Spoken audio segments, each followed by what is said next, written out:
Okay, are we live?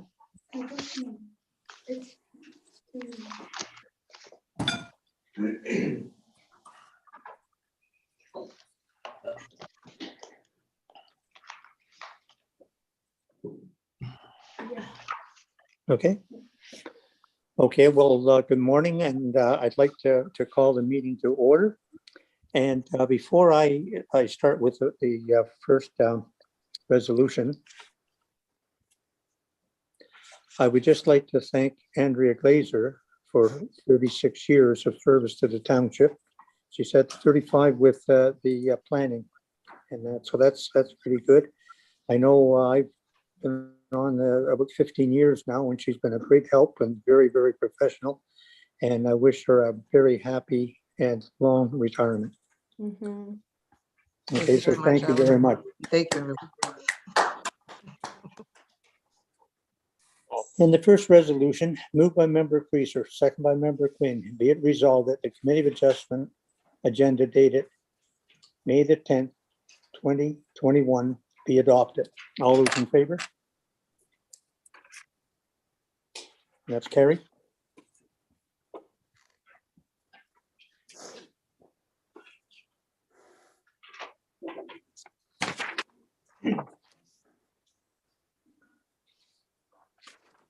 And the, pardon? Oh, yes, sorry, see, that's why she has to straighten me out. Are there any conflict of interest? Seeing none. And the next resolution is by Member Broken Green and second by Member Bosworth. Be it resolved that the minutes dated April 12th, 2021 be adopted and approved as circulated. Any questions or comments?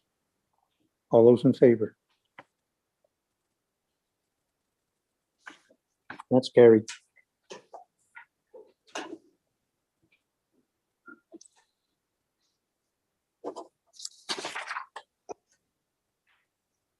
And Andrew, would you like to go through the spiel for the last time? Yes.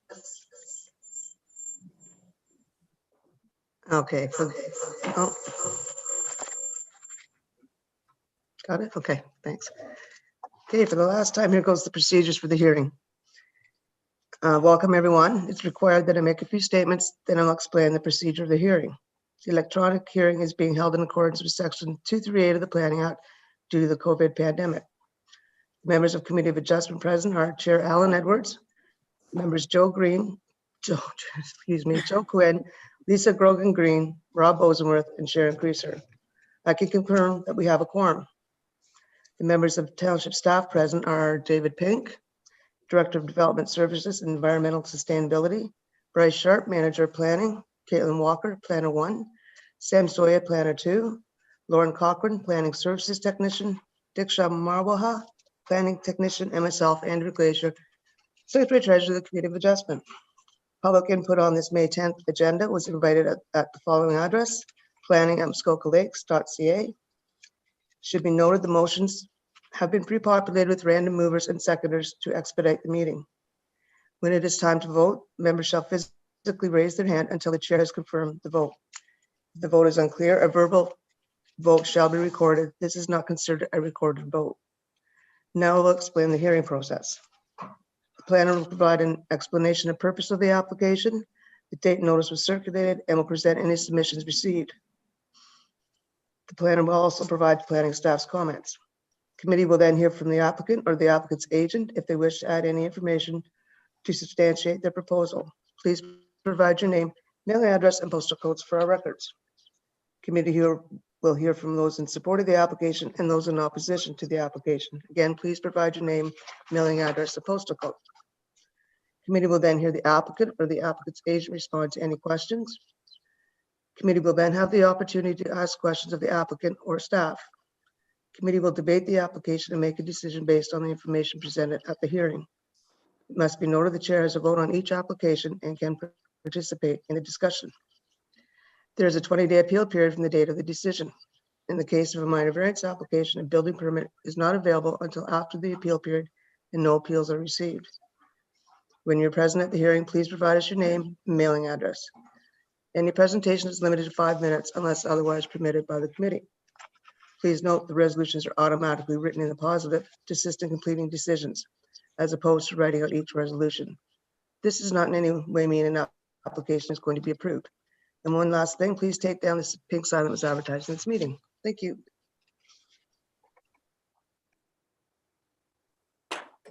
Thank you very much, Andrea. And the first application is B 0721, and that's Mr. Sawyer.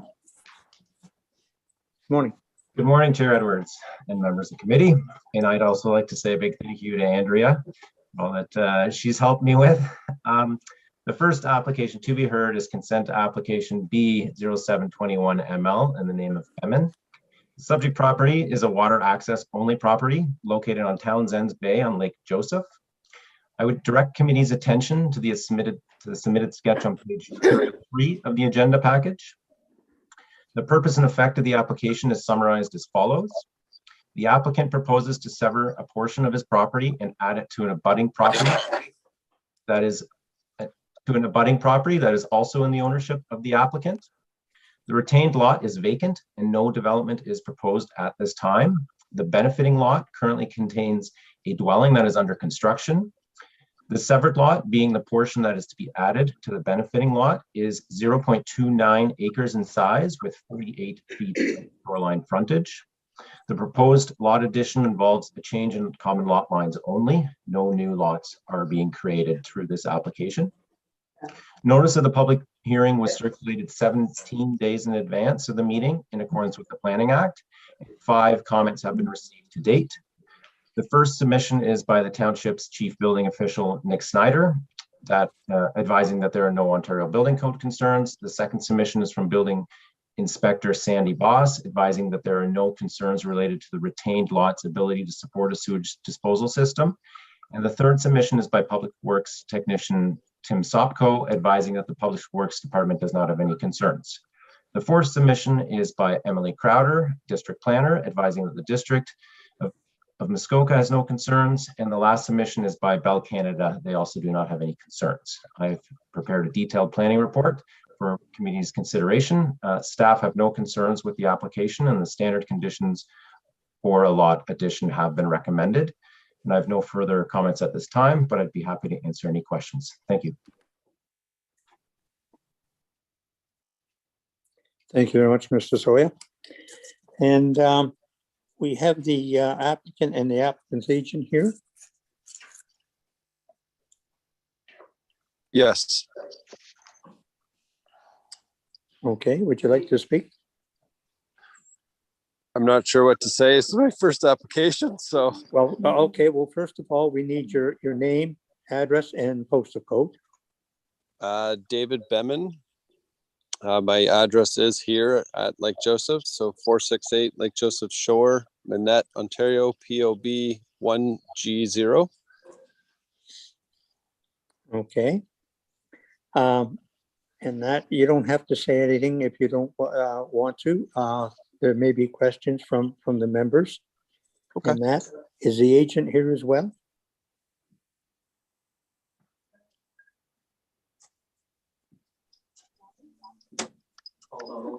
No, I think he's here. He's not there? Okay, the agent isn't here, so is there any questions from the members? No. They were in support or opposition. Is there anyone here in support or opposition to this application? No, okay. Then I'll read the resolution. Moved by member Tweezer, second by member Green. Be it resolved that consent be granted for application B 0721 ML Bemmann, providing that the following conditions are fulfilled. 1, a registrable description deed of the separate lot and any required right-of-way be submitted to the Secretary Treasurer along with a registered copy of the reference plan. 2, the legal undertaking be submitted in order to confirm that the separate lot will merge in title to the lot it is being added to upon registration of the transfer/deeds, which may include the breaking of consent if necessary, 3, the confirmation be received that the township is satisfied that the retained lot is satisfactory for on-site sewage disposal, that any problems identified with any existing sewage system be corrected to the satisfaction of the township. Any questions or comments? All those in favor? And that is carried. Thank you, everyone. Okay, so you have your severance. Thank you very much. Okay, thank you.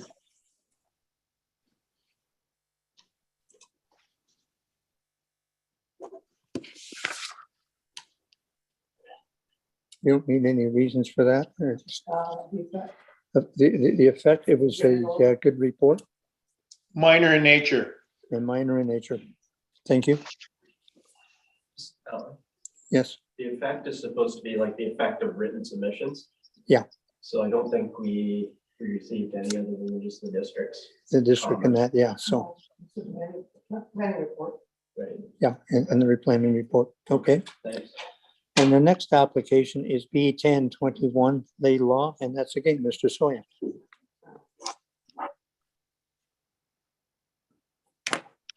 Thank you, Chair Edwards. The next application to be heard is consent application B0721 ML in the name of Laidlaw. The subject property is known municipally as 2867 Muskoka Road 118 West, Unit 5. I would direct committee's attention to the submitted sketches starting on page 44 of the agenda package. The purpose and effect of the application is to grant a right-of-way over an existing laneway on the applicant's property in favor of the abutting property to the east. Since the current access passes directly by the applicant's dwelling, the new right-of-way would provide legal access in a location that is further set back and would thereby providing greater privacy. Notice of this public hearing was circulated 17 days in advance of the meeting in accordance with the Planning Act, and 4 comments have been received to date. The first submission is by the Township Chief Building Official Nick Snyder, advising that there are no Ontario Building Code concerns. The second submission is from Building Inspector Sandy Boss, advising that the location of the proposed right-of-way will not impact any sewage systems. The third submission is by Public Works Technician Tim Sopko, advising that the Public Works Department does not have any concerns. And the fourth submission is by Emily Crowder, District Planner, advising that the District of Muskoka has no concerns. I prepared a detailed planning report. And staff have no concerns with the application, and the standard conditions for the registration of a right-of-way have been recommended. I have no further comments at this time, but would be happy to answer any questions from committee. Thank you. Thank you very much, Mr. Sawyer. And we have the applicant here, I believe. Yes, So we need your name, address, and postal code, please. the applicant is Sylvia Land and Kevin Doherty. The address is 293 Ridgewood Road, Scarborough, Ontario, M1C 2X3. I'm representing the Laidlaws. Okay, would you like to say anything or? No, it sounds like there seems to be no issues with it, and I'm hoping that it's not a problem for the township. Okay, thank you. And I'll have to ask, is there anyone here wishing to speak in support or opposition to this application?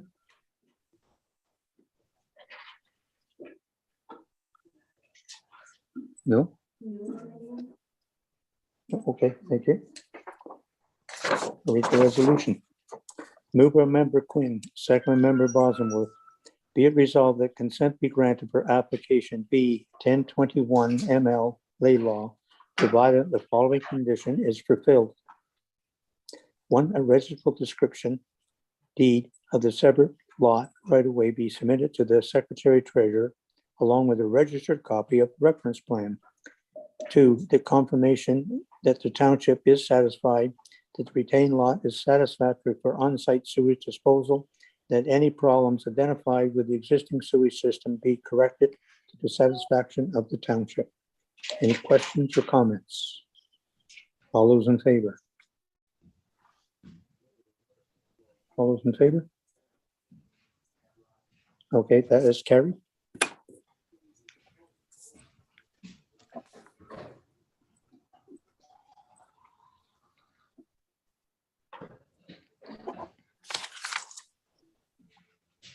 And very good planning reports and no opposition from the neighbors. And the next application is minor variance. It's application OA 0321 Wright. And that is Ms. Walker. Good morning, Chair Edwards, and thank you. The next application to be heard is minor variance application A-03-21 in the name of Wright. The subject property is known municipally as 1289 Peninsula Road, Unit 7. I would direct committee's attention to the submitted site plan on page 66 of the agenda package.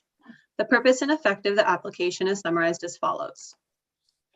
The applicants propose to demolish an existing single-story sleeping cabin and reconstruct and enlarge an existing two-story dwelling, reconstruct and enlarge an existing sun decks and enclose storage and utility areas below, and construct a new landing and stairs. The application was adjourned at the April meeting, so the application could be amended and recirculated.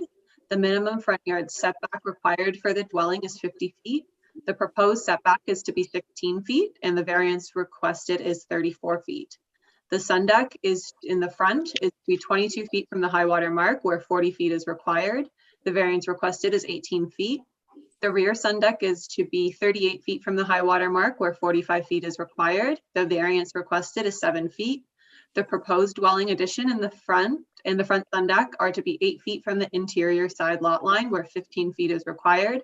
The variance requested is 7 feet. Notice of this public hearing under the Planning Act was circulated 10 days in advance and 7 submissions have been received to date. The first submission is by Nick Snyder, the Township's Chief Building Official. The Development Services Department has no objection. The second submission is by Tim Sopko, the Township's Public Works Technician. The Public Works Department has no objections. The third submission is by Terry and Wayne Snyder, neighboring property owners to the east. The submission is as follows. Dear Chair Edwards and members of Committee of Adjustment, my wife Terry and I have been next door neighbors to the Wright since 2000 and are familiar with the use and occupation of their cottage, not only by Roger and Louise Wright, but also their adult children, Sarah and her family, and Ted and his family. From both traversing the footpath in front of their cottage and more often boating past their cottage on route to Point and Field and beyond, we're actually aware of the lakefront view of their cottage. As discussions with the Wrights last year, they made us aware of their plans to demolish the existing single-story west wing and construct a 2-story addition connected to the existing 2-story main cottage, mainly to achieve more bedrooms for the 2 children's families. Over the past 20+ years, we have known the Wrights to be good and responsible neighbors and have absolutely no qualms about their proposed renovations. We were surprised that planning staff were, while supporting the apps for minor variances, could not support the 2-story addition that would replace the existing single-story west wing. In our opinion, the existing single-story west wing in itself is not harmonious with the existing 2-story main cottage, and we support the Wrights' April 21st, 2021 application to expand and renovate their cottage, including the provision of adding a 2-story addition on the former west wing, such as the future cottage is all 2 stories, suitably shaded from our lakefront view by existing trees. Respectfully submitted, Terry and Wayne Snyder. The 4 submissions by Lynn and Alan Austin, area landowners. The submission is as follows. We are nearby neighbors of Roger and Louise Wright on the shore of Lake Joseph and have known them to be good neighbors and responsible cottages for many years. Earlier this year, we wrote in support of the Wrights application to expand and renovate their cottage. Our support was based on their descriptions of the proposed changes necessary to accommodate their family, and our review of their architectural drawings, which clearly illustrate the intent and scale of the proposed second floor addition to the west portion of their cottage. Our original impressions have recently been confirmed by viewing the Wrights before and after photo illustrations, which clearly convey the scale of the addition as well as the trees, which will shield it from the lake in the summer sun. In fact, we believe the addition will blend with their current cottage and its surroundings to be virtually unnoticed.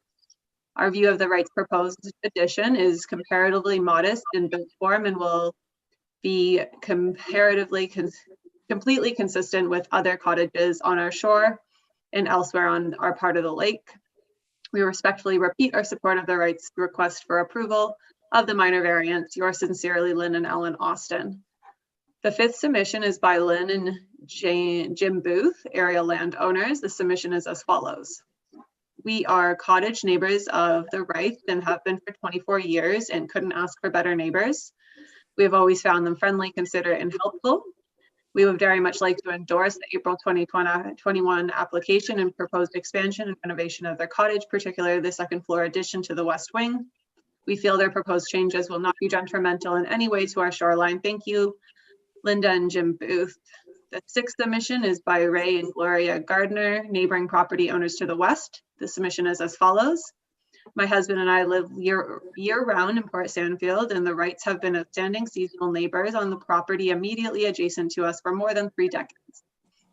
We are writing to advise you that we have no objections to the Wrights' April 2021 application and to expand and renovate their cottage, including the provisions to have the second story on the west wing. Thank you for your consideration in this matter. The seventh submission is by the property owners, who I believe are in attendance today and may wish to speak later. The Wrights have submitted the following letter. To Chair Edwards and members of Committee of Adjustment, we are asking you with respect to sanction the requested variance for the minimum front yard setback, which includes the second story to our west wing. The planning staff feel that the built form of the proposed renovation will dominate the natural landscape.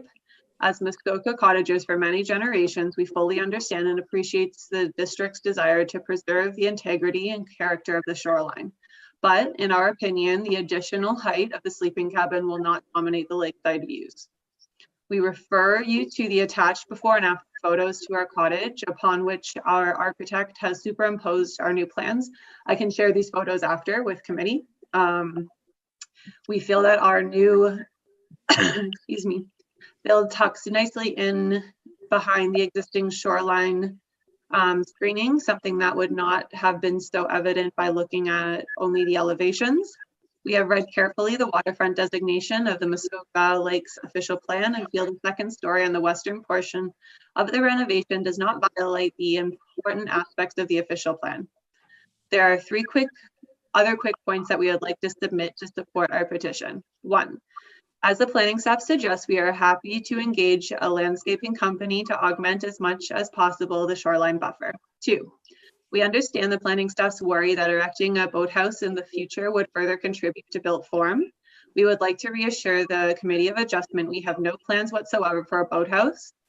We value the 180-degree vista that we have in our dock and our front porch, and we would not want to sacrifice those views for a boathouse. 3, we would like to reinforce that staff's observation of the natural terrain of the property makes it very difficult to comply with the front yard setback requirements. Since the main for our renovation is to build more space from an ever-expanding family, trying to add square footage at the back of the cottage is virtually impossible. The challenging terrain also forces us to build in a narrow, linear fashion. Finally, although we realize that Committee of Adjustments mandate is to ensure the Muskoka Lakes official plan is applied, we would like to appeal you on a less clinical and more compassionate grounds with the following points. The Wright family has been cottaging in Muskoka for 120 years on Beach Grove Island in Lake Muskoka. We bought this cottage on Lake Joseph in 1987 when we were a family of 4. That is now a family of 12. Because we are both educators, we were able to decamp for Muskoka each summer, and where our children eventually had their summer jobs and made lifelong friends. We are a family that is rooted in Port Sandfield, and we want to ensure the next generation is able to enjoy this place. However, we desperately need more room. Our daughter and son's families both live outside Canada. This is where we gather annually as a family and simply can't accommodate them without additional space. In conclusion, we would like to ask that the Committee of Adjustment approve the second story on our west wing. It would keep the Wright family in Cox Bay for many more generations and does not, in our opinion, compromise the beauty of the natural shoreline. Thank you so much for considering our request. Roger and Louise Wright. The Wrights have also provided an updated rendering that we can share with the committee now. Whenever we have an opportunity. Staff have prepared a detailed report for committee's consideration. Staff have concerns with the application and are recommending that the proposed dwelling be reduced in size to a single story and a lesser height. If committee is considering approval of the application, staff recommend the following conditions. 1, that a consent application B-14-20-ML Wright be finalized. 2, that the non-complying accessory building and associated sun deck be removed as intended. 3, that a site plan agreement be entered into along with securities for the retention of existing vegetation in the front yard area. The agreements to be registered on title. Staff have no further comments at this time, and I'm happy to answer any questions from committee. Thank you. Thank you very much, Ms. Walker. And the applicant or applicant's agent wishing to comment now?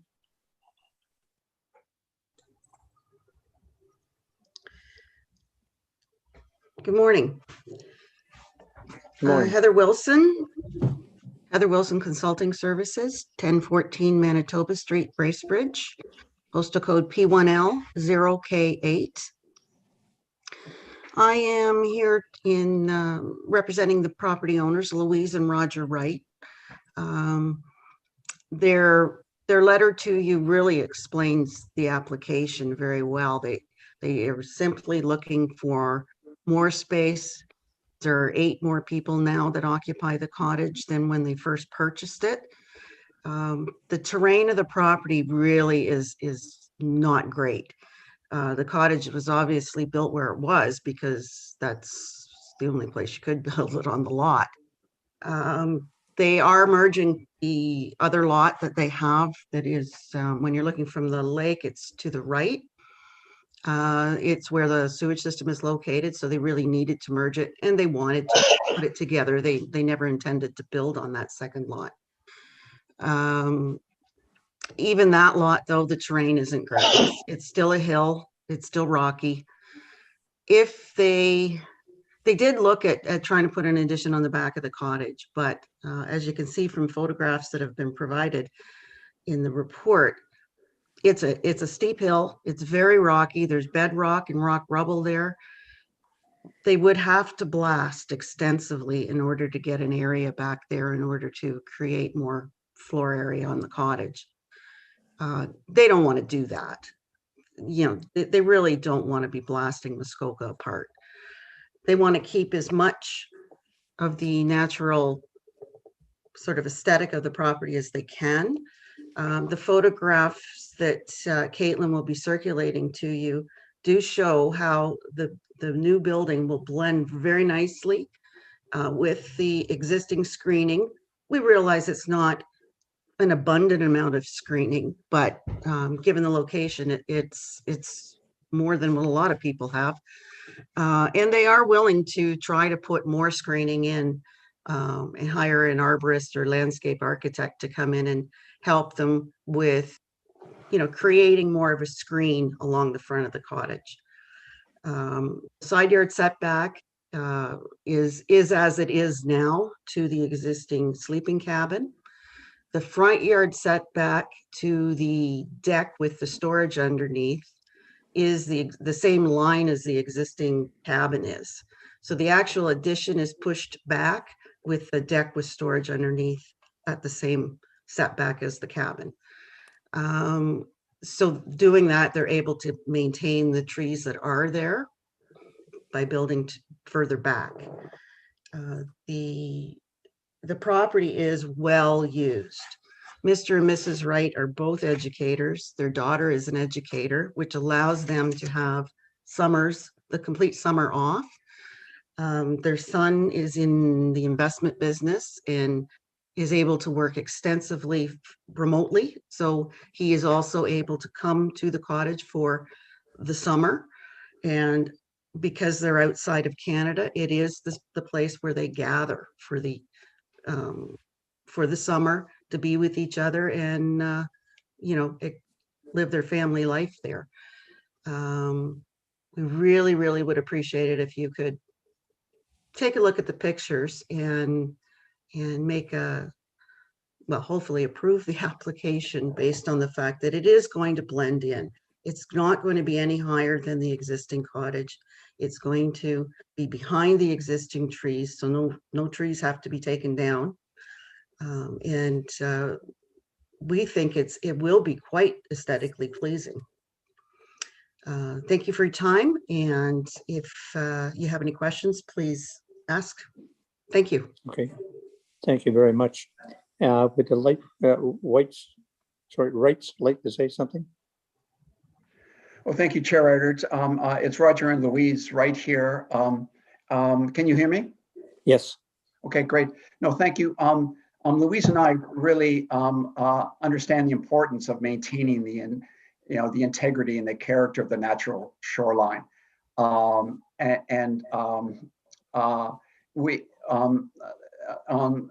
in our opinion, this addition to the west side of our cottage is not going to corrupt that in any way. It's not going to dominate that. And our parents and our neighbors seem to agree. And the second thing is that we've got this lovely, growing family. We've got 6 grandchildren now who love the cottage, just like our kids did. And and we want to stay in Port Sandfield. We're really rooted there. That's where our friends are. That's where we've been. And as Heather said, the site is so challenging that the only place to go is up. And that's why we would hope that you would consider this, this appeal. Thank you. Thank you very much. Thank you very much. And I have to ask, is there anyone else here wishing to speak in support of this application? Or anyone wishing to speak in opposition to this application? Okay, now, Ms. Walker, would you like to show those pictures now?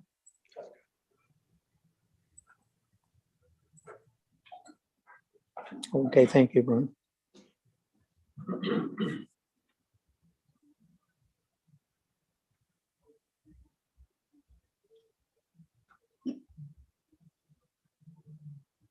And the next one? So this is the before. Okay, So that's the before, okay. and that's the after. Flip, can you flip and that back and forth? It's the before. Okay, after, okay. Very good. Okay. Very good. Are there questions from the members?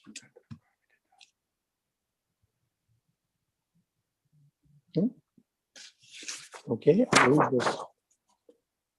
Move amender Baldwin. Chair Edwards, Yes, there are 3 main pines on that west end of the building. And one of them appears to be very close to the porch of that wing, that west wing. I was just wondering what steps could be taken to ensure that the root system of that tree do not get disturbed, given that there is going to be, I think there's planning to be construction done underneath that existing deck to create some storage space, which would mean concrete or some disturbance. And without that middle tree, 1 out of 3 trees disappears and the coverage wouldn't be quite the same. So I was just concerned about that one tree in particular. That's a very good point, and we were concerned about it as well. And there are, our contractor is also our neighbor, Ray Gardner, just to the west. And he's very conscious of that. And so we'd make sure that there'd be every precaution taken to preserve that tree there. So that's all I can say. I think it's an excellent point, and we're with you on that. We do want to preserve the natural screening of the shoreline. yes. It's supplemental. Supplemental through you, Chair. Mr. Wright, how far would you go to protect that? Would you forego having, would you consider putting the house on piles so you wouldn't have to do any disturbing if the contractor found out that the roots go in underneath the deck? And, the minute you cut a main root on an old pine like that, Right. You're jeopardizing its health. I don't have the sort of the technical acumen to sort of, answer that. I would, we would do anything to, to preserve, the integrity of those old trees. We love them, and we want them there. And so, I'd have to, I have to make that a priority with Ray Gardner when we do our renovation. And if there is something that's going to damage the integrity of that root system, well, then we would do our best to problem solve around that, in the placement of this west wing. Thank you. You're welcome. Thank you very much. And are there any other questions from the members? Seeing none? Okay. Moved by Member Bosworth, second by Member Creaser. Be it resolved that application A0320 amended Wright to permit the reconstruction and enlargement of a two-story dwelling and the construction and enlargement of an existing sun decks, including enclosed storage utility areas below, with the following variances being granted. 1, to permit the resultant dwelling to be 16 feet from the high water mark at the closest point. 2, to permit a replacement sun deck at the front of the dwelling to be 22 feet from the high water mark at the closest point. 3, to permit the replacement sun deck at the back of the dwelling to be 38 feet from the high water mark at the closest point. 4, to permit the resultant dwelling and the front sun deck to be 8 feet from the interior side lot line. These variances are granted as shown on the plan attached to the notice of decision and are subject to the following conditions. 1, that consent application B1420ML Wright be finalized. 2, that non-compliant accessory building and associated sun deck be removed as intended. And 3, that a site plan agreement be entered into along with securities for the retention of the existing vegetation in the front yard area.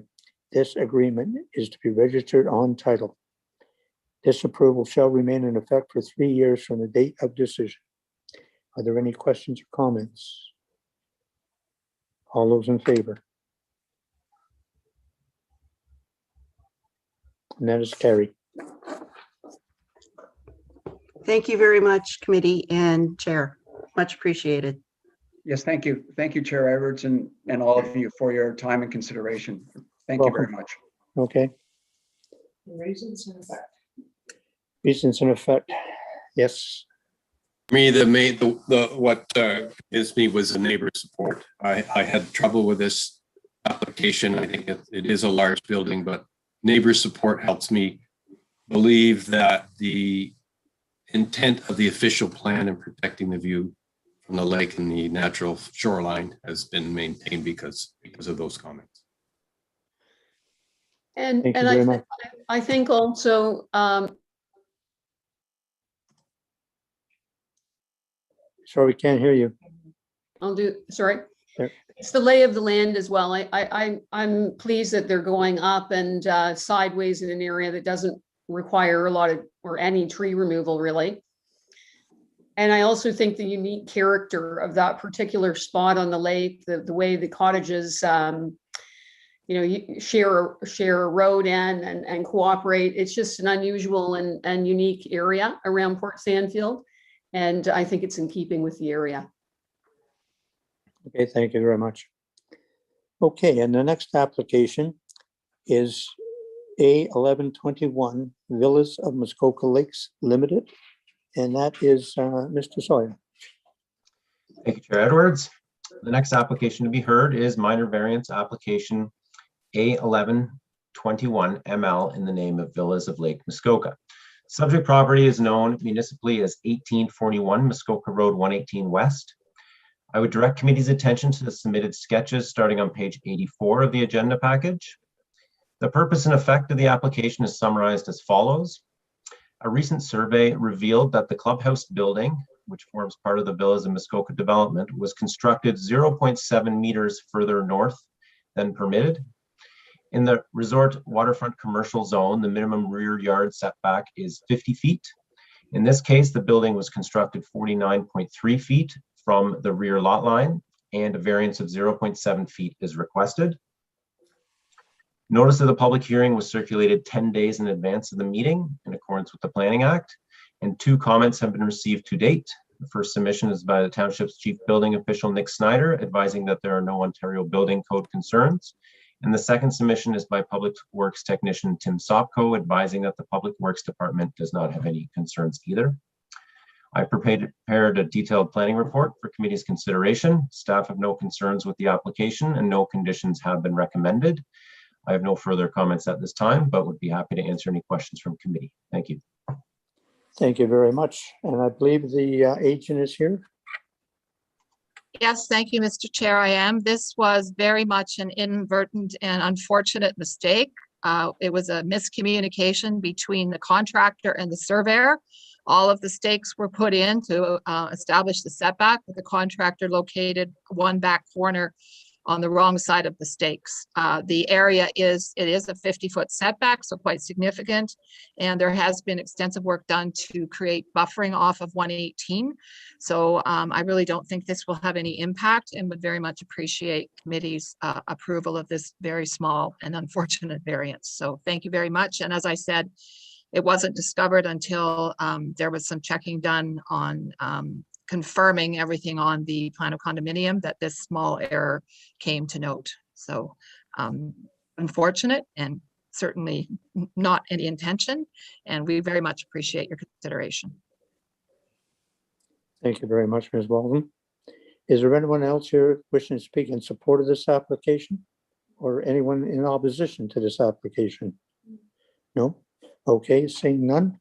Are there questions from the members? Yes, Mr. Bosworth. I was wondering if Mr. Sawyer has some pictures of the coverage at the waterfront. Often when we get applications like this, we find it an opportunity to increase the plantings if they're not sufficient. And I was wondering what his opinion was on that.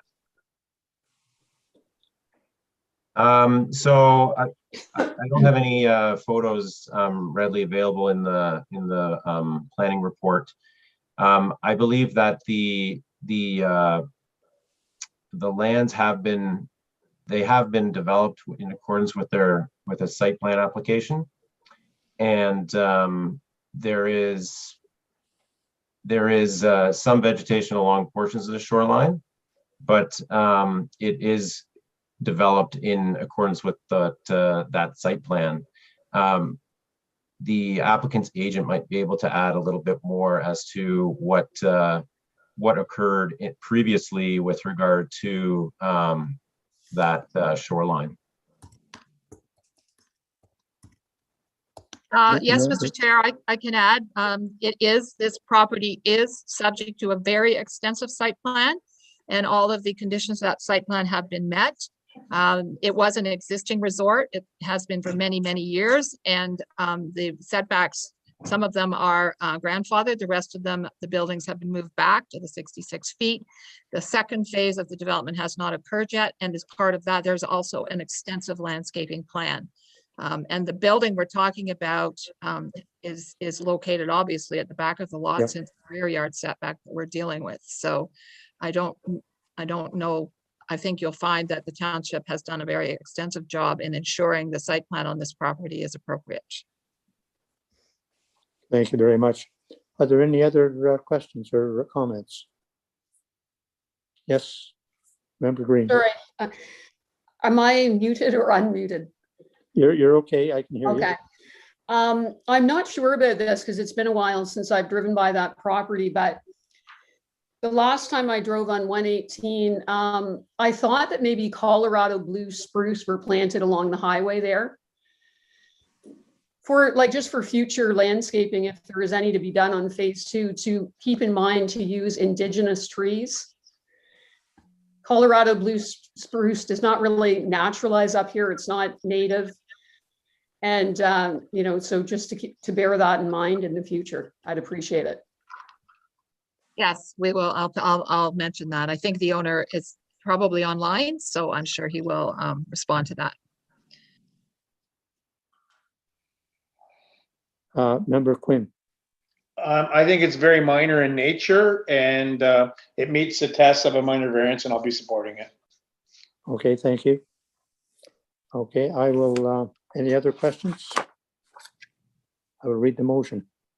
Moved by Member Quinn, second by Member Green. Be it resolved that application A1121 Villas of Muskoka Lakes Limited to permit as an as-built clubhouse to be 49 feet from the rear lot line as shown on the plan attached to the notice of decision is hereby approved. This approval shall remain in effect for 3 years from the date of decision. Any questions or comments? All those in favor? And that is carried. Thank you, Mr. And- Chair, members of committee. Okay, yeah, you know, I didn't want to have to see you move that building a foot now, Margaret, so good luck with it. It was so unfortunate. And I mean, we had intended it to be a couple of feet ahead. It was just a miscommunication between the contractor and the surveyor. So thank you Okay. very much for your support. Okay, and the reasons. I think Mr. Quinn said it, minor in nature. Okay, Yes, very minor. thank you very much.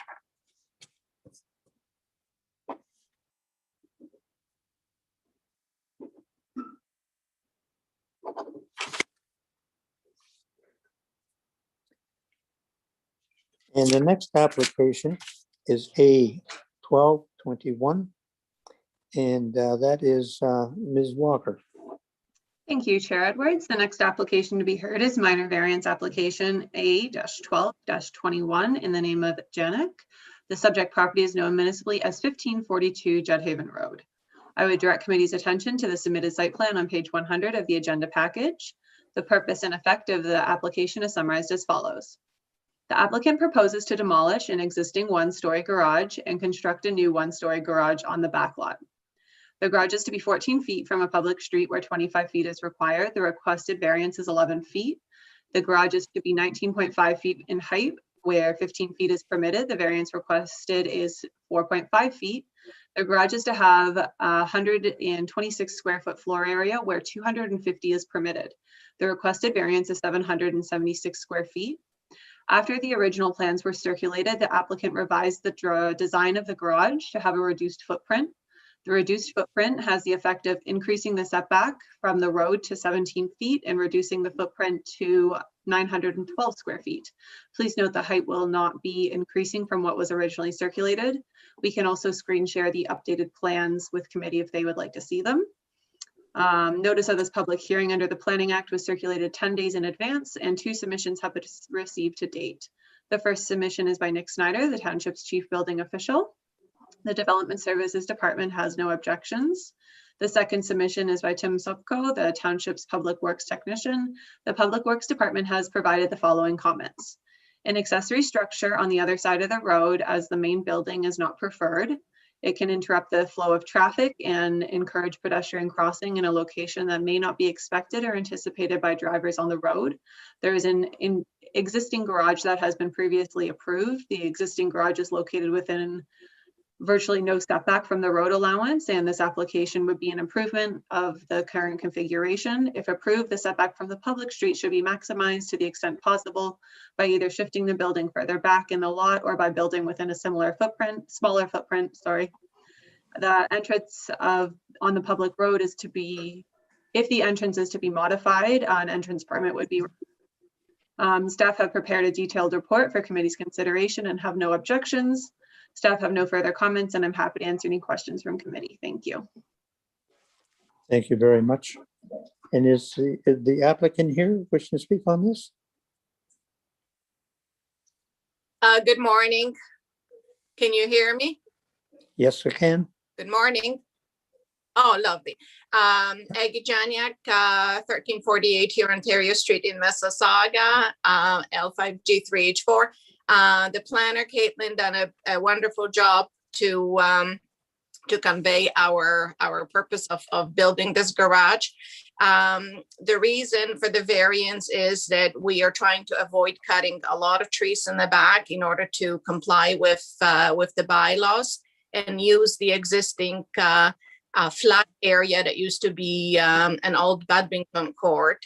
The building is buffered by old trees by Judd Haven Road, and it will actually improve the view and the look, because the existing garage is very close to the road, and it's actually encroaching, and it's falling apart. So I would appreciate if the variances were granted. Thank you. Thank you very much. And is there anyone else here wishing to speak in support or opposition to this application? No? Okay, are there questions from the members? Yes, Mr. Bosworth. I noticed through you, Chair, that they're asking for a variance on height. It is not a two-story building. I was just wondering why it needs to be higher if it's not a two-story building. Can you answer that? Yes, because at the 19.5, we'll have a storage room upstairs to put additional things that our cottage is on a very steep height. And in order to have more room to keep additional things, and cottage has lots, a storage is required to be upstairs. And it's hard to achieve it with a lower height. Plus, that lot, according to my beliefs, was included in planning purposes. And when we initially created the plan, it was allowed to be at 20 feet height.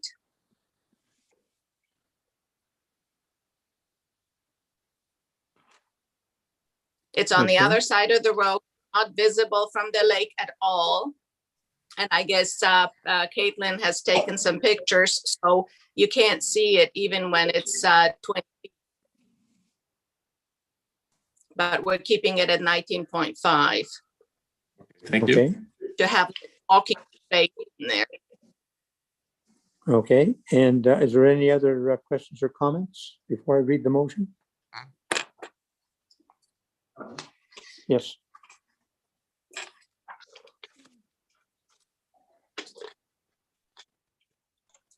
Through you, Chair Edwards, I just wanted to just clarify based on Ms. Walker's comments that the applicant is proposing a slight increase to the front yard setback as well as to the size of the garage. So if committee is looking at enshrining those changes through the notice, the resolution will need to be changed accordingly. I just thought that I'd mention that at this juncture. Thank you. Sure.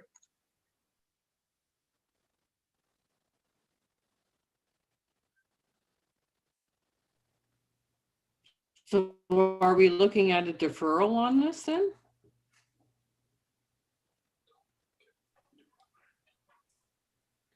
I would like to see the new drawings. I believe she's asking for less, not more. So it would be nice to go ahead with this if we can. I think Yeah, Bryce is. all we're doing is changing the resolution that the actual, and that's setback from the road. I think it was 14. I think it's going to be 17 now. Yes. All right. And is the footprint a little smaller this time? Yes, it Yes, is. it is. Through you, Chair Edwards, if you'd like, I can share the drawings, the revised drawings with committee, if that would be helpful. Yeah, that would be great. Thank you.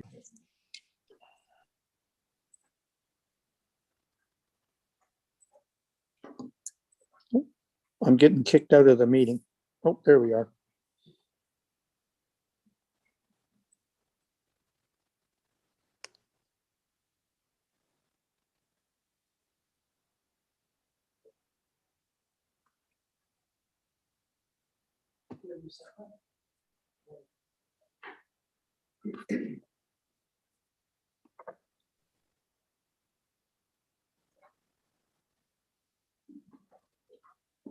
Okay.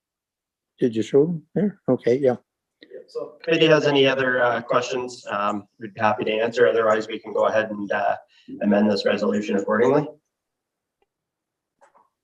Thank you very much, Mr. Hart. Yes. did I see dormers now on the drawing versus before where it was low windows along the front? I'm a little confused about what we just saw. And that, can you put them back Yes. up, please?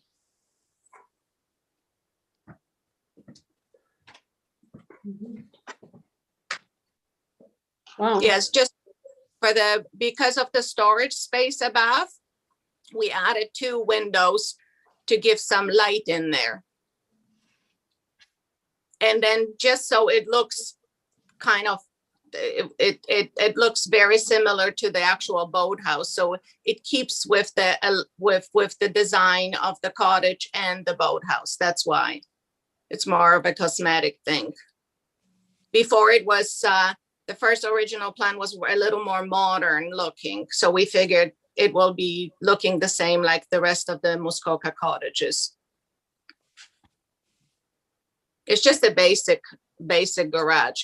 And now it's smaller than the original plan because we pushed it farther from the actual road. We can't push it anymore because there's a line of trees that would have to be cut. So we're trying to squeeze it on that Badbington court. So no disruption to the land will be required. And it's all behind a big line of pine trees, which will not be disturbed. And that member Creaser? Yeah, thanks for the drawings. I think the revised drawing is a lot nicer building. You've got all your loft up in the roof. You've increased the pitch. It looks a lot nicer, I think. So thanks for the drawings. I thought so too. Any other questions? Any other comments? Okay, Mr. Sharp? We're just making the changes.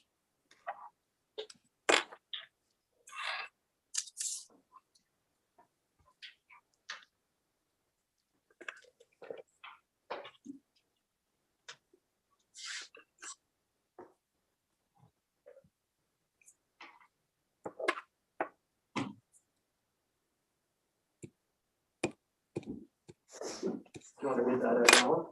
Yeah, I can do it. Thank you. Moved by member Creaser, second by member Quinn. Be it resolved that application A 1221 to permit the construction of a one-story garage with the following There's variance no has been volume. granted. Hello, can you hear me? Now, yes.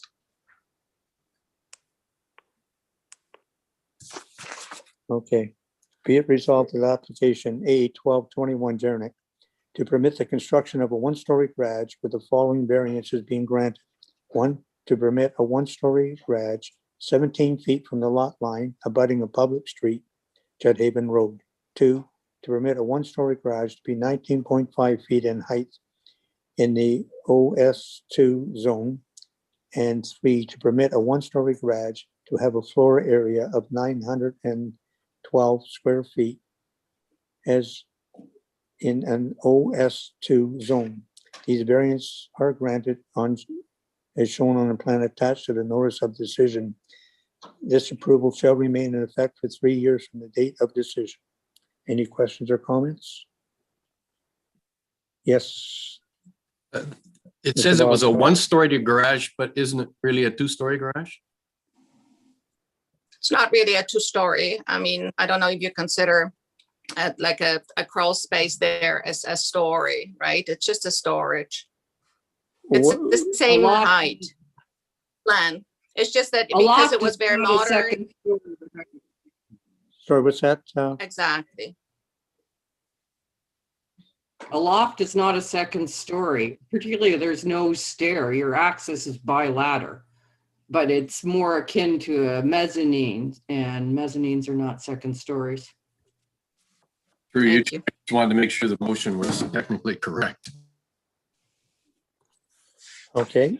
That member Green? I think my question I don't know whether I muted or unmuted because Yeah, you're okay now. okay.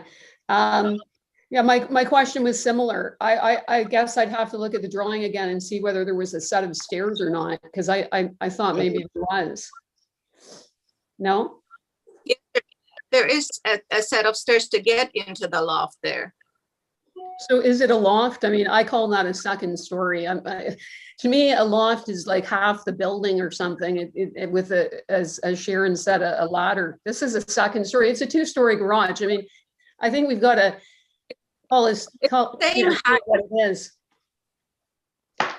Well, I don't know what's a story. It's not a living space. It's just a storage space, right? Then I think we really it's using the same height. Yeah, I think we need to get using the same height. Mr. Sharp. Okay. Thank you, Chair Edwards. I'll do my best to try to explain maybe what's going on here. I think given the comments that were received from Public Works, Ms. Janiak has taken upon herself over the course of the weekend to make some last-minute changes to the proposal, which we've just reviewed this morning. So certainly in my view, the garage would be considered a 2-story garage at this point, and I do apologize I didn't catch that when I was adjusting the resolution. So if there's an opportunity to change it at this point, and we can change it to a 2-story garage. I don't think at the end of the day that it has any any bearing on the matter with respect to whether or not we need to recirculate. I would look to Mr. Pink to perhaps provide me with some guidance in that regard. But I think at this point, just for clarification going forward, we can change the resolution to specifically state that it's a 2-story garage. And again, I do apologize for the miscommunication here. No problem.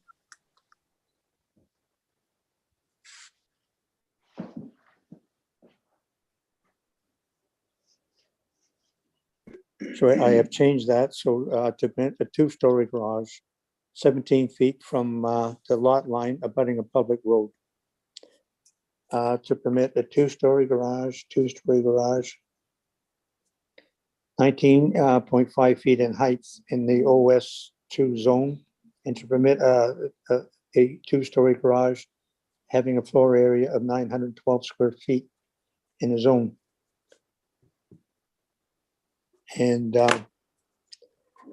is there anything else that any other comments? And that what is to permit that from and that becoming a living space later on? Oh, this is not a bare Through you, desire. Chair Edwards. The property is unique. It is subject to past approvals that deem the back lot and the waterfront lots as one lot for planning purposes. And that site-specific bylaw does permit accessory uses and buildings on the back lot portion. So it would be very similar to any other waterfront lot that you would be dealing with respect to the number of habitable buildings that are permitted. There's still the limitation of 1 dwelling and 1 sleeping cabin on the property. As we've noted in our report, there is already a dwelling and a sleeping cabin on the property on the waterfront lot. And hence the backlot portion in the garage that's in front of committee for your consideration would not be permitted to function as a sleeping cabin. As we've indicated and done in the past, if the applicant is willing, we could certainly impose a condition requiring a site plan agreement to be entered into that would prohibit the upper level from being used as habitable space. But again, that's somewhat unorthodox, and I would really look to the applicant to determine whether she would be willing to enter into such an agreement with the township if that was something that committee was considering at this point. Thank you. I would like to just add Yes. one thing. The only reason we added, can you hear me? I can now, yes. Okay, lovely. We've added the storage space because we shrunk the garage to be able to actually push it away from the road, the 3 feet. That's why the garage was initially, as you have it presented, was much larger. So that was the reason where within the same height, we added the small storage space up there in order to shrink and accommodate the bylaws a little more and push it away from the road. That's basically, but there's no intent to have a living space because there's no water, there's nothing in there. And it's not a very desirable area to live. So you wouldn't mind us if the committee wanted and that putting that it's a site plan agreement that there's no living accommodations in the future. Yeah, I don't have a problem with that. Necessary. I'll ask the Yes. committee, that would you like to see? Yes. Yes. Mhm. Anyone else? Yes. It is Yes. already Okay. within the auxiliary building only. Yeah.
And would you just read that, just the act, what we've added?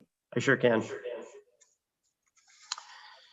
So these variances are granted as shown on the plan attached to the notice of decision and subject to the following condition, that a site plan agreement be entered into wherein the owner will agree not to utilize the upper level of the two-story garage as a habitable room.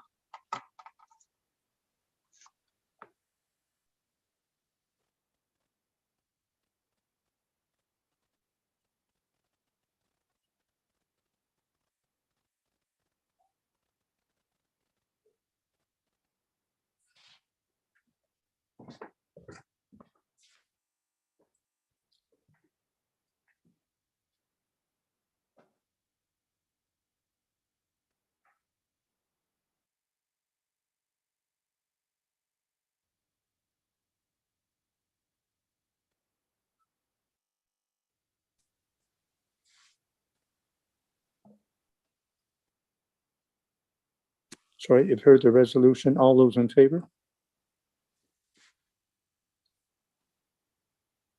That is carried.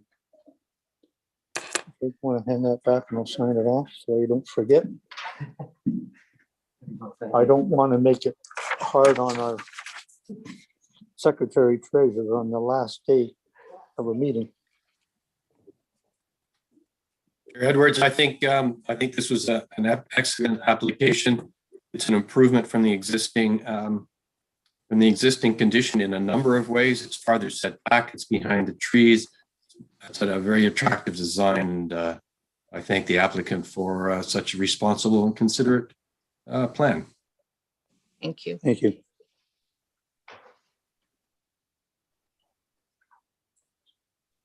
And the next application is A1321 Quinn, and that is Mr. Sawyer, I believe.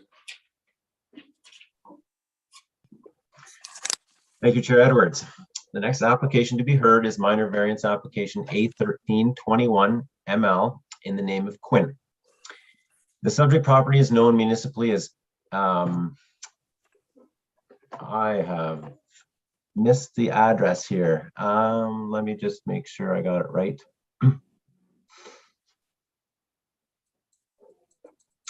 It is 1218 Hamels Point Road. I would direct committee's attention to the submitted sketches starting on page 112 of the agenda package. The purpose and effect of the application is summarized as follows. The applicant proposes to construct a garage. The maximum permitted coverage of buildings on a lot within 200 feet of the high water mark is 10% on Lake Joseph. In this case, the coverage of the existing buildings and of the proposed garage within 200 feet from the high water mark is 11%. Therefore, a variance of 354 square feet over what is permitted is requested. Notice of the public hearing was circulated 10 days in advance of the meeting in accordance with the Planning Act, and 6 comments have been received to date. 4 comments in support of the application have been received from members of the public. These are from Helen Agnelli, owner of the property immediately to the west of the applicant's property. Also from David Pedwell, owner of the property immediately to the east. The third is from Tina Malkahi, owner of the property at 1218 Hamels Point Road, which is located on the other side of the bay on which the subject property is located. And the fourth is from Caleb Sift, owner of a property further to the west at 1155 Hamels Point Road. All of these comments state the name and address of the neighbors and read as follows. Please take this letter as confirmation that the applicant has discussed his garage variance with us, and we are in support of this application with no objections to the increase in coverage. The 5th submission is by Public Works Technician Tim Sopko, advising that the Public Works Department does not have any concerns. However, concerns have been raised by the township's chief building official, Nick Snyder, advising that the proposed location of the garage is too close to the down gradient side of the septic system that services the property.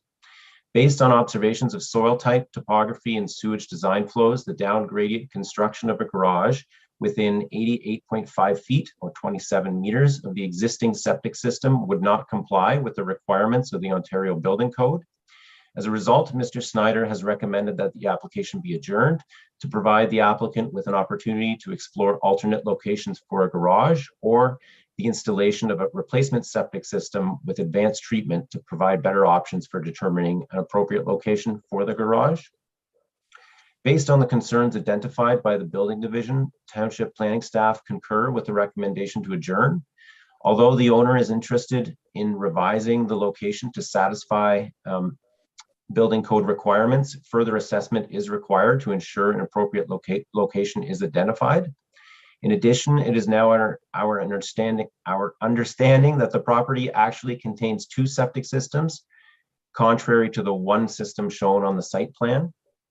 Given that the proposed garage is directly down gradient of these 2 existing septic systems, both systems are required to be shown on a revised site plan. If committee agrees with the recommendation by staff to adjourn, the application could be recirculated once a revised location for the proposed garage has been selected and reviewed to the satisfaction of township staff. And I have no further comments at this time, but would be happy to answer any questions from committee. Thank you. Thank you very much. Is the applicant or applicant's agent here wishing to speak on this?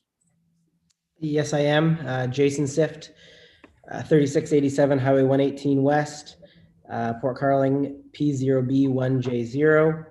I just want to say that we got all the information from planning last week regarding the issue that was discovered with the septic by township, and we are in agreement with the adjournment, and we are working on planning the proper location based on the input we've gotten from the building department. Okay. Is there anyone else here wishing to speak in support or opposition to this application?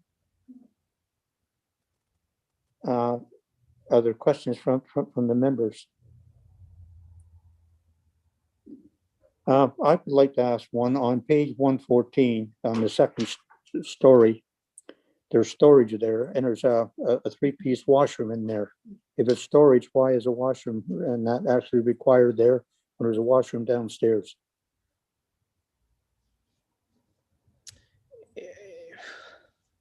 Mr. Swift? Yeah, just to have it in the storage space to be able to have a washroom there. I can look at. You know, I'd like to make a comment if I can. Yep. That is ridiculous. I mean, you have a washroom on the main floor, you have a washroom on the second floor. It's pretty clear what it is. You know, if it walks like a duck and quacks like a duck, it is a duck. And I went to the site, and to the point about the fact that where the garage is going, they wouldn't require tree removal. It's actually because most of the trees are already removed. So I really have a problem with this application, and I agree that it should be adjourned. I just think next time you come back, I hope that there aren't 2 bathrooms in it. I can appreciate your concerns. Okay, thank you. So it looks like we'll actually adjourn this, and it'll come back in the future. Yes, Mr. Bosworth. And be prepared for a site plan agreement saying that the second story of the boathouse is not livable space.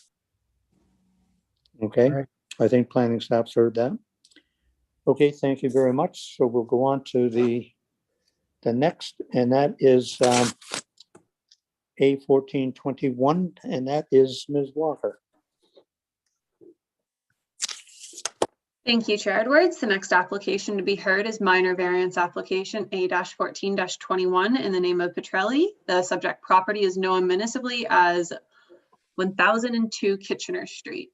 I would direct committee's attention to the submitted site plan on page 131 of the agenda package. The purpose and effect of the application is summarized as follows. The applicants propose to reconstruct their existing dwelling and sun deck. Relief is requested from the minimum frontage requirement of 50 feet. The subject lot is undersized due to its frontage of 45 feet. The proposed dwelling is to be 4.5 feet from the exterior lot line, abutting an unopened road allowance where 25 feet is required. The variance requested is 20.5 feet. The proposed sun deck is to be 6 feet from the exterior lot line, abutting the unopened road allowance where 25 feet is required. The variance requested is 19 feet. The proposed stairs and landing on the northeasterly side of the property and the proposed sun deck are to be 10 feet from the interior lot line where 15 feet is required. The variance requested is 5 feet. Notice of this public hearing under the Planning Act was circulated 10 days in advance, and 5 submissions have been received to date.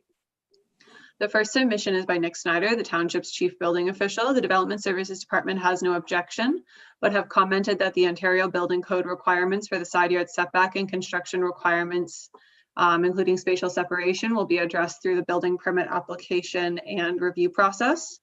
The second submission is by Tim Supko, the township's public works technician. The Public Works Department has provided the following comments. Reduction in setbacks from the unopened road allowance can present future maintenance issues and increased costs associated with tree maintenance. Future use of unopened road allowances can also be impacted. The existing conditions indicate the current building and sun deck currently encroach upon the unopened road allowance. This application does result in an improvement with some minimal setbacks achieved. Setbacks from the unopened road allowance should be maximized to the extent possible by possibly shifting the building towards the other side of the lot and or reducing and changing the building footprint from the proposed configuration. The third submission is by Andrew Caldwell, an area property owner. The submission is as follows. Good morning. I have reviewed the notice of public hearing for the above noted file. I wanted to state my concern as the owner of 2 properties in the area. I own 1050 Gordon Street and lot 239 Plan 20 on Kitchener Street. The public access that runs adjacent to the above noted property is the only access we have to Lake Muskoka, as both my properties are inland lots. The current property is very open to this area, and it already feels like anytime we are using the access, we are imposing on the owners of 1002 Kitchener Street and the enjoyment of their property. I feel that the house being closer to the lot line and more imposing building would intensify that issue. The owner of the islands across from this access also use this as a parking spot. There can be multiple cars there at any given time during the cottage season. The cottage to the south of the access also owns part of the access, and that is currently in use as noted on the survey and the pins installed on the recent survey. If this variance is granted, it will feel like a tunnel to the water and the quaint feel will be lost. As I noted, I own the two properties that both have access to this public area. I feel it could also affect the resale values of my home and the lot in the future when we decide to sell. This access was noted when I purchased both properties and was a factor in those decisions. I'm not opposed to a new build on the existing footprint of the current home. Should you require any further input, I'd be happy to supply that. Thank you for the notice and allowing me the opportunity to submit my concerns. Kind regards, Andrew Caldwell. Andrew has also submitted a photo of the parking situation from this past weekend that he would like to share with committee. We can definitely share this after I go through the comments. The fourth submission is by Marion Brennan and Roger Leslie, area property owners. The submission is as follows. To whom it may concern, our cottage address is 1058 Gordon Street, and we are next door to 1002 Kitchener Street. The Gordon Street laneway runs between our two properties. We are very concerned about the proposed setback variance requested. The laneway is used by locals for swimming and boating, and we feel that it will impact the accessibility for these individuals. We also feel that allowing a new structure to be that much closer to our property and cottage will impact our property value in the future. The fifth submission is by Nancy and Jim Huddington, property owners in the area at 1049 Gordon Street. The submission is as follows. We have reviewed the application made by Mr. and Mrs. Petrelli for minor variances on their property. Their plans for the new dwelling are attractive. However, we have concerns about the variance being asked for on the exterior lot line abutting the unopened road allowance. The new building is allowed to be, if the new building is allowed to be 4.5 feet from the lot line, there would be no way for the owners to do regular maintenance on that side without encroaching onto the road allowance. It would be impossible to put up a ladder at a safe angle and still be wholly on their property. We recognize part of the existing dwelling is within 4 feet of the property line on that side. However, it's not the whole wall. Several people in the neighborhood who are not on the water use the unopened road allowance adjacent to the subject property to access the water with canoes, kayaks, or for swimming. There could be times when the access was not available if maintenance is required on the house. This is something that impacts the character of the neighborhood. We would ask you to consider this in your discussions and deliberations before granting the variance as requested. Staff have prepared a detailed report for committee's consideration. If committee is considering approval, staff are recommending that a site plan agreement be entered into for the retention of vegetation and plantings in the front yard area. Staff have no further comments at this time, and I'm happy to answer any questions from committee. Thank you. Thank you very much. Is the applicant's agent here wishing to speak on this? Yes, I am. Good morning, Chair and members of the committee. My name is Daniel Ventruzzo of Veris Design, 96 Skyway Avenue, Toronto, Ontario, M9W 4Y9. We are requesting the minor variances listed to allow for the demolition of the existing dwelling and the rebuilding of the new dwelling with a slightly larger building area. We believe that the minor variances requested meet the 4 tests of the Planning Act. And at this time, I have no further comments to add to this application and would appreciate the committee's consideration. Thank you very much. Is there anyone else wishing to speak in support or opposition to this application? No? Okay, seeing none. Okay, are there questions from the members? No questions? Yes, Member Green. So I am somewhat surprised because, obviously we didn't anticipate this kind of neighbor complaint about it, and they are immediate and close neighbors. Is there any possibility that the applicant would consider discussing it further with the neighbors who seem to be objecting to 2 different setback issues? I think with our application, I think we've tried to take that into consideration. If we did follow the bylaws, the house that we'd be able to build on this property would only be 1 meter wide. So what we've done is we've tried to rebuild the cottage in the same footprint with a small addition and set it back at a reasonable distance, 1, for our client to access the property to do maintenance on that side, Two, to give him a little bit more privacy from people using Gordon Street to access the lake. We've also set back the building to rectify the current encroachment of the sun deck and the really close proximity of the front corner of the house, which is basically only about 8 inches away from the property line. We've tried to take that in consideration. If you notice in some of the pictures too, our client has actually taken some of the trees that have fallen down in the past and kind of placed them on the side of the property to try to create this buffer area. He's even looking at maybe putting in some plantings along that side to help with some of the concerns of privacy on the lot. So I think our proposals take into consideration their concerns, and I think we want to proceed with our application as is. Any other comments or questions? None? Okay, I'll read the resolution.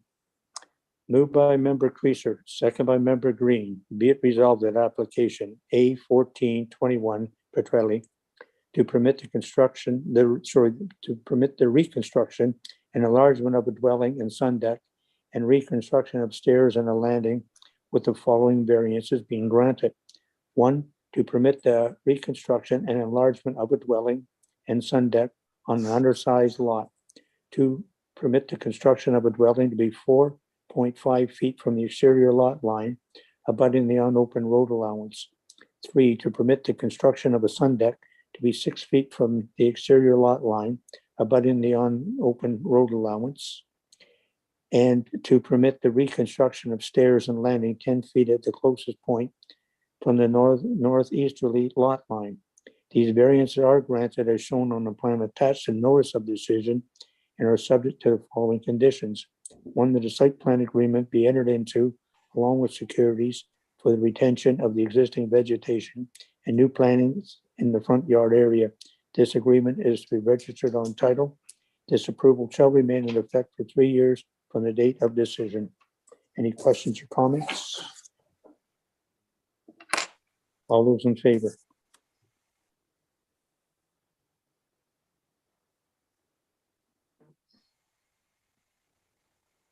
Any opposed? Okay, that is carried. Thank you very much.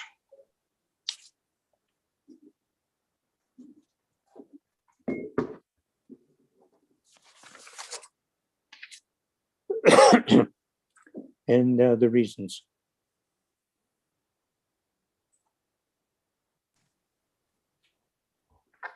It's a slight improvement on the setbacks. I would say the same. Even though there were objections from the neighbors, it is actually improving an encroachment that was there. And with the plantings, it should improve the situation.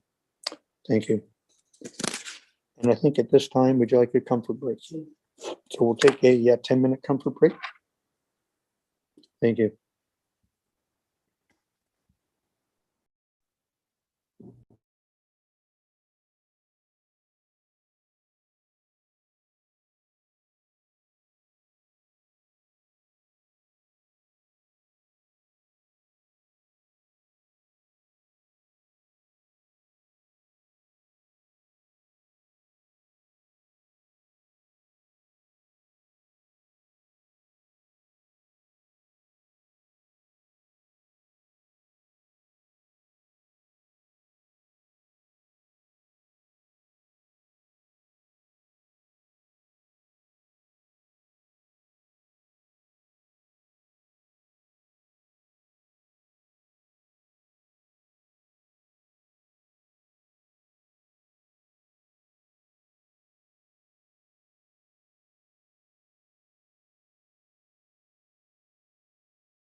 Sorry, you couldn't hear me? Okay, I got muted there, even though I wasn't.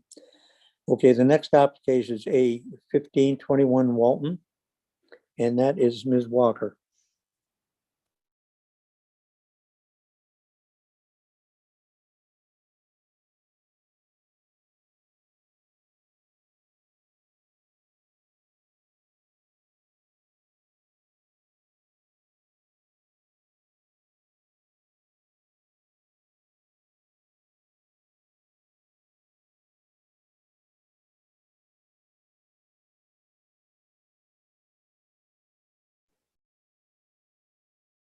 Hello, can you hear me now?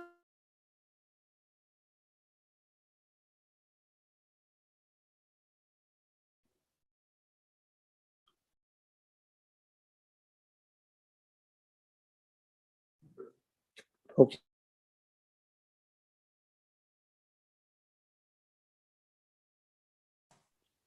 We can't hear you. Okay, we're having a little bit of technical difficulties. Ms. Okay. Walker? Yes, I'm Go back, ahead, I think. thank you. Yep, thank you. All right, I'll start again. Thank you. The next application to be heard is minor variance application A-15-21 in the name of Walton. The subject property is known municipally as 1059 Mackenzie Road, Unit 20. I would direct committee's attention to the submitted site plan on page 153 of the agenda package. The purpose and effect of the application is summarized as follows. The applicants propose to construct two additions, one being to an existing dwelling and the other to an existing sleeping cabin. The coverage of the existing and proposed buildings within 200 feet of the high water mark is 2,175 square feet or 10.5%, where 10% is permitted. The requested variance for the 0.5% or 105 square feet. This notice of this public hearing under the Planning Act was circulated 10 days in advance, and two submissions have been received to date. The first submission is by Nick Snyder, the township's chief building official. The Development Services Department has no objections. The second submission is by Tim Supko, the township's public works technician. The Public Works Department has no objections. Staff have prepared a detailed report for committee's consideration and have no objections. I have no further comments, and I'm happy to answer any questions from committee. Thank you. Thank you very much, Ms. Walker. And I see we have Mr. Thompson, the agent. Yes, you do. Can I be heard? Yes, go ahead. I'd like to thank the committee for. We need your name, address, and postal code, please. It's Joe Thompson, 1021 Beaumont Drive, Bracebridge, Ontario, acting on behalf of the Waltons. I wanted to thank the committee for entertaining this application for variance and thank Andrea for her service to the township and Caitlin for her help with the application that we're making today. Dr. Walton himself is in performing surgery this morning, but we are joined by his wife, Shauna. I just wanted to thank you again for entertaining this. The Waltons have approached both neighbors to the north and south of their existing property. And although they didn't get a written submission from those neighbors, they were given verbal approval of their intention. I think Caitlin can provide or was provided some photos taken from the waterfront back towards the building. And we can see in those photos that the location of the addition itself, in particular, the one on the left side of the cottage, will be obscured by the current tree and shrub buffer between the shoreline and the building. And I hope that the committee will find us favorably with our application of this variance. And I thank you again. Thank you very much. And would the applicant like to say something?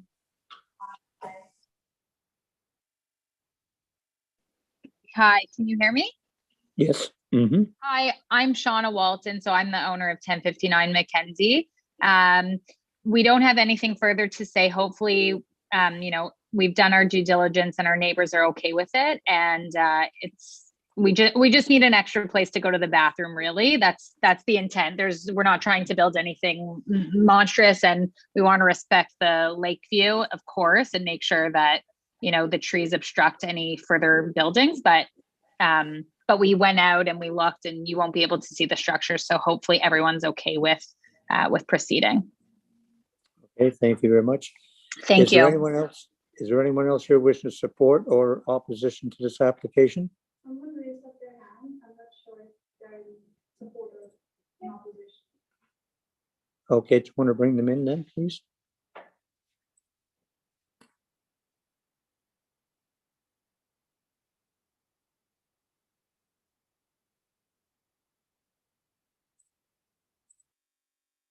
Yeah, he's in, but Okay. Hello, can you hear me? Yes, we need your name, address, and postal code, please. Okay, it's Barbara Boyer, 2266 Muskoka Road, 169. We have adjacent waterfront. We have a 76 acres here, which is impacted by the Walton's address as well. And I'd just like to mention that nobody ever consulted us about our approval or disapproval of the proposal. And I did submit to the planning committee my objections and concerns, but I'm surprised it's not been read. I don't know why. And I sent it a week ago because I was only given a week's notice to do so. So basically my concerns are, and welcome to the neighborhood Waltons. I know you just recently purchased the land, and I know you paid an exorbitant price for the property. However, that being said, having where you choose to build 2 extra washrooms, first off, that bunkie is an illegal bunkie, and I'd like to ask the committee whether anybody ever complained to the original owners that that was an illegal bunkie before or at the time of the listing of the property, and because they have holding tanks there. So now I see they have asked for approval for a septic system, which I'm glad to hear about. But however, by adding these 2 bathrooms, one on an illegal bunkie at this point in time, because there is no septic system, and to add a bathroom to it, I certainly disagree with that. And, I don't necessarily object to the bathroom in the house. However, the paperwork that we received was not very clear.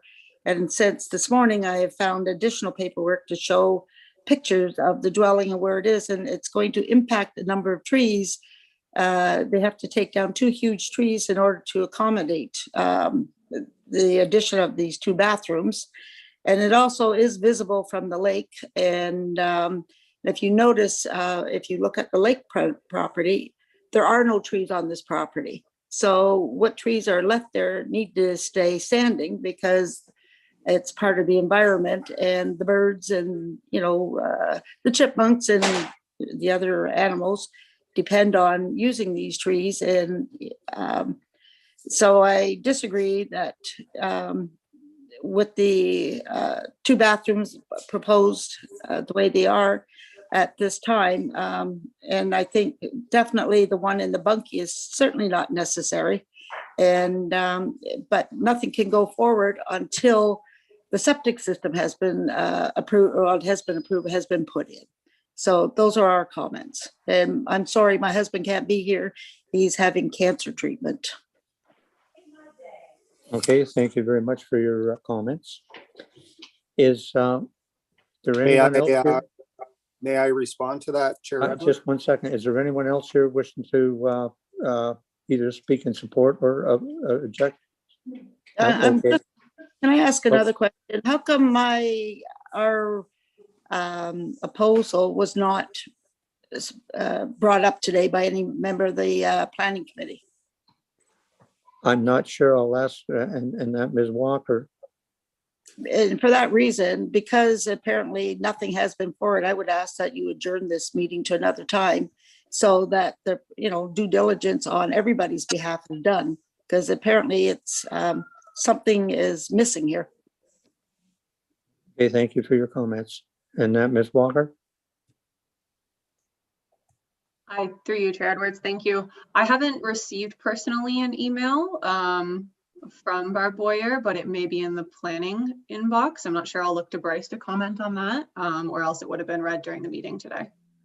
Yeah, it definitely was emailed and I asked for confirmation of it, but because there was only a week that we were given time to do this. But it seems like there have been other issues too that I've not had response back from the township. So I don't know what's going on. But I know the emails went through and whatever paperwork you gave us is exactly where it was sent to. Okay, thank you. I'm just going to clear this up and then Mr. Thompson, you can speak. Bryce, just 1 second. Through you, Chair Edwards, we do pride ourselves in being attentive to all of the emails that we do receive and making sure that we're bringing forward any public submissions. I've just done a quick search of my inbox and the general planning inbox, and I'm not seeing anything from Ms. Boyer. However, it doesn't mean that you know, it hasn't slipped through the cracks. We are receiving an extremely high volume of email inquiries, as you know, Chair Edwards. So we can certainly search for it. I would say that Ms. Boyer is here to speak to her concerns, and I think those concerns have been heard loud and clear and can be considered by committee and as you deliberate and making a decision. Thank you. Okay, excuse me, I've lost the video for you people, so. Okay. Are there any questions from the committee? Well, first of all, I'm sorry, and Mr. Thompson, would you like to comment? Thank you, Chair. Yes, my apologies too to Ms. Boyer for that. Certainly, I empathize with your plight there and with the town, understanding that they're not or haven't yet received that application or the email. Sorry. I wanted to address a couple of things, Mrs. Boyer. The septic has indeed been approved by the township, and I think we're all in agreement that it's a great improvement over the holding tank system that the Waltons have currently on the property. They have indicated to me that their wish to have this additional bathroom put on the bunkie would be something that they could forego, with the understanding. And if this would help in your, allaying any concerns that you may have, especially if we could move forward today, that would be greatly appreciated. And they would withdraw that request for the second bathroom on the bunkie. It's a matter of convenience there. With respect to the tree removal, yes, indeed, there are 2 trees that need to be removed, but my understanding of the property and memory of it is that there is a significant barrier in place, especially from the boat vantage point of the water side. That's about all I have to add, Chair. And again, thank you for your consideration. Okay, thank you. I'm sorry, Mrs. Boyer. No, we are in the deliberations now. And I just want to ask, and that Ms. Walker, how many how many sleeping cabins are on that lot? There's 1 sleeping cabin, is my So understanding. it's 1 sleeping cabin, and it's undersized, from what I can gather. It's 97 square feet currently. So I don't think I would actually object to a washroom. They're allowed 650 square foot sleeping cabin, and that. So this is minor, and that. But we'll Okay, we'll but leave it it's up not to the. legal. Sorry, It is- I'm sorry. Would you just mute that one, please? Would you please mute, Mrs. Boyer? Thank you. And that, I'll open it up to the committee. Any questions or comments? Yes, Mr. Quinn. I believe that the township have gone out to do and approve a new septic system, and that application was approved for size of what's there plus the 2 bathrooms. Mm-hmm. Is that, we can ask the planner? Yes, Mr. Thompson. Yes, that's indeed the case. I have the permit in front of me here. Okay. Yes, Mr. Quinn. Through you, Chair Edwards. I'll just, 1 second. Through you, Chair Edwards. I would just comment that we've also received a submission from our chief building official just indicating no concerns with respect to the proposal in regard to, you know, anything under the Ontario Building Code with respect to servicing and whatnot. My understanding is that if the application is approved, that a building permit would be required and the details of the proposal would be reviewed as part of the building permit issuance process at that time. Thank you.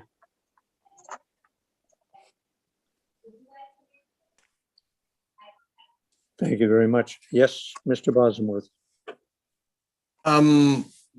We've got a request for a side yard setback, but it's well within the 66-foot front yard setback. Do we not need a front yard setback as well?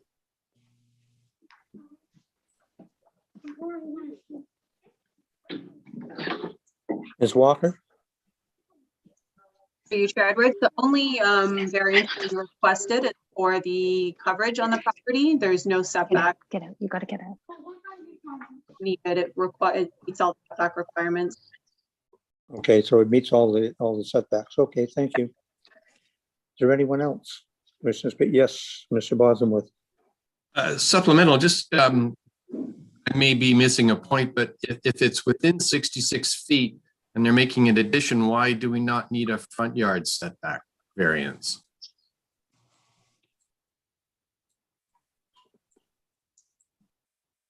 Ms. Walker? Yeah, through you, Chair Edwards. The existing cottage is less than 66 feet, so the required setback for this is 50 feet. It'll be exactly 50 feet from the high water mark. Thank you. No problem. Anyone else?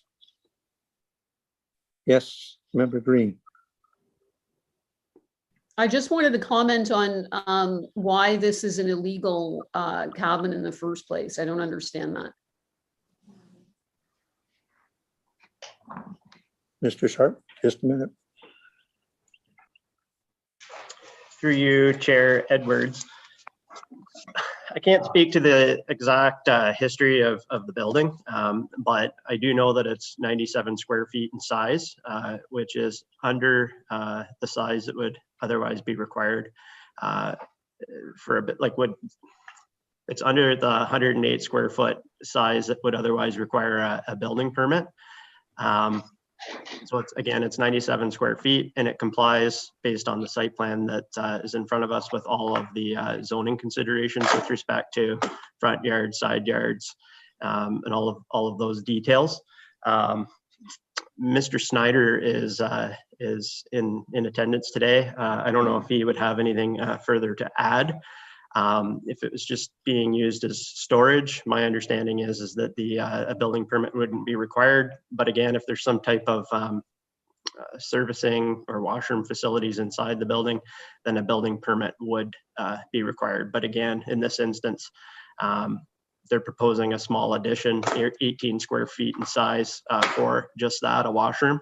So perhaps my understanding is that that washroom would necessitate the issuance of a building permit. And again, the servicing would be considered at that time. Thank you.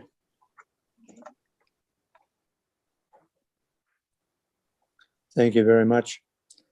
And that, are there any other questions or comments? I'm sorry, it's before the committee now. And that, once it goes to that, there's no other comments unless we ask a question. Can I just make one comment? It's Shauna Walton, the owner. Yes, you may. Okay, I just wanted to further say that Miss Walker she dealt primarily with my husband who's not here, but I mean, she did come by the property, and if we went out in a canoe, and even with taking down those trees, you really can't see the proposed building structure. Again, we're really just looking for an extra place to go to the bathroom. And we're really trying to maintain the integrity of Muskoka. You know, we also don't want a million buildings on the lakefront, and we want to respect all of the guidelines and rules. We're just trying to get a reasonable, like a reasonably sized bathroom, just so we have a second bathroom on the property. And with regards to the bunkie bathroom, again, I know that Joe had said we're willing to give that up if we need to. Obviously, we'd love to have it, but if it's a matter of, you know, like both or none, obviously we'll just take the one on our main property, but we would like to have both if we're able to, and we're respecting the rules of the township. And again, you can't see that bathroom from the lakefront anyways, it's behind our cottage. And again, and that wouldn't be even a shower, that would just literally be a toilet and a small vanity so you can go to the bathroom again. That's all. And thank you, everyone. Okay, thank you. Thank you. Any other comments? Yes, Member Bombsworth. The picture of the cottage from the lake shows, you know, it's a very lovely cottage.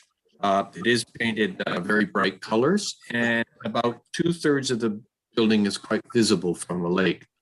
And I wonder if the owners would consider some plantings to soften the impact of that building.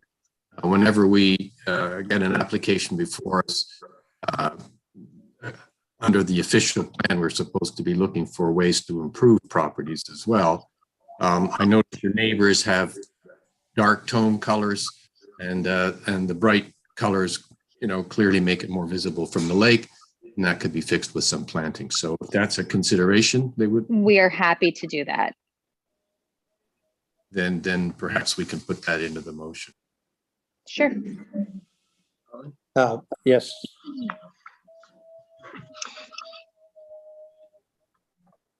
Through you, Chair Edwards, I just wanted to point out page 145 of the report has the photo of the dwelling that I believe Member Bosworth is referring to. And based on Miss Walker's site visit, she did express some concerns about the ability to have plantings in the front yard area. So I just wanted to point that out. The applicant is obviously willing to undertake some plantings, but we just want to be careful that we're not imposing a condition that ultimately can't be fulfilled. So if she's satisfied that there's opportunity to do some plantings, then that would be the case here. Also, in my experience, again, I'm not an arborist or a landscape architect by any stretch, but in some cases in these situations, it's best to have the agreement just state that an area is to be basically non-maintained, so it's not to undergo any tree cutting or mowing or maintenance, and just let the area naturally revegetate on its own. As you can see, there's a fairly substantial white pine growing out of the rock outcrop there. So if these trees have a way of coming back and establishing themselves over time, provided that they're not removed. So again, I'll just put that out there for committee's consideration. Thank you. Thank you very much, Mr. Sharp. Looking at it, it is a lot of rock, and I hate to see blasting go to put some trees in. And that, yes, Mr. Bosworth. Yeah, I would agree with Mr. Sharp's comment. It was a desire, and I understand that it's going to be pretty hard to do anything across it. So I think letting it naturally grow is probably the best option. Yeah. Yes, Mr. Quinn. I believe that it's a big improvement to have a proper new septic system put in, and if it's sized for all the fixtures, and rather than somebody coming out of that sleeping cabin and peeing in the woods at night, I'll be supporting both bathrooms. Okay, thank you very much. Any other comments on supporting the second washroom? I don't have a problem with it. I think it's supported as well. It's much improved over holding tanks and that. So if there's any other questions or comments, I will read the motion. Moved by Member Quinn, second by Member Bosworth. Be it resolved that application A 1521 Walton to permit the construction of two additions, one being an existing dwelling and the other to an existing sleeping cabin, which will result in a lot coverage of 2,175 square feet or 10.5% within the lot area 200 feet from the high water mark, as shown on the location and extent on the plan attached to the notice of decision, is hereby approved. This approval shall remain in effect for 3 years from the date of decision. Any questions or comments? All those in favor? Okay, and that is carried. Thank you very much. Thank you very much. And the reasons, please. Major improvement to the septic system. Minor in nature. Agreement in nature. Okay, thank you very much. And the next application is A16 Cleveland Johnson. And that is Ms. Walker. Thank you, Chair Edwards. Can everyone hear me? Yes. Okay. The next application to be heard is minor variance application A-16-21 in the name of Cleveland and Johnson. The subject property is known municipally as 1361 Rosso Lake Road 2. I would direct committee's attention to the submitted site plan on page 170 of the agenda package. The purpose and effect of the application is summarized as follows. The applicants propose to reconstruct and enlarge a dwelling and reconstruct a sun deck. The subject property is 11,732 square feet. The minimum lot area requirement is 15,000 square feet. Relief is required to construct the proposed dwelling and sun deck. The proposed dwelling will be 499 square feet in area where 750 square feet is required. The requested relief is 251 square feet. The proposed dwelling will be 11 feet from the front lot line where 50 feet is required. The requested variance is 39 feet. Proposed sun deck will be 5 feet from the front lot line where 40 feet is required. The requested relief is 35 feet. Relief is also requested from the minimum setback requirement of 25 feet from a lot line abutting a public street. In this case, Rosso Lake Road 2. The proposed dwelling and sun deck will be set back 11 feet and 5 feet respectively. The variances requested are 14 feet and 20 feet. Notice of this public hearing under the Planning Act was circulated 10 days in advance, and 2 submissions have been received to date. The first submission is by Nick Snyder, the Township's Chief Building Official. The Development Services Department has no objections. The second submission is by Tim Sopko, the Township Public Works Technician. The Public Works Department has the following comment. Public Works prefers the setbacks from the road allowance to be maximized to the full extent possible. However, the existing deck encroaches upon the road allowance, and this application represents an improvement to current conditions. The parking facilities for this property are located entirely on the road allowance. If further development of this property is to be approved, there should be a requirement for one entrance installed perpendicular to the roadway with all parking located on private property. An entrance permit will be required. There is no indication of the location of water supply for this building. If water supply is supplied via a well, the well should be located with sufficient setbacks from the road allowance. Staff have prepared a detailed report for committee consideration. If committee is considering approval, staff have recommended the following conditions. 1, that any existing entrance permit be revoked if necessary, and that the existing entrance be removed to the satisfaction of the Township's Public Works Department. 2, that the existing parking facilities on the original road allowance associated with Rosso Lake Road 2 be removed to the satisfaction of the Township's Public Works Department. And 3, that an entrance permit be issued for a new driveway and private parking facilities to the satisfaction of the Township's Public Works Department. Staff have no further comments at this time, and I'm happy to answer any questions from committee. Thank you. Thank you very much. And is the applicant here wishing to speak on this?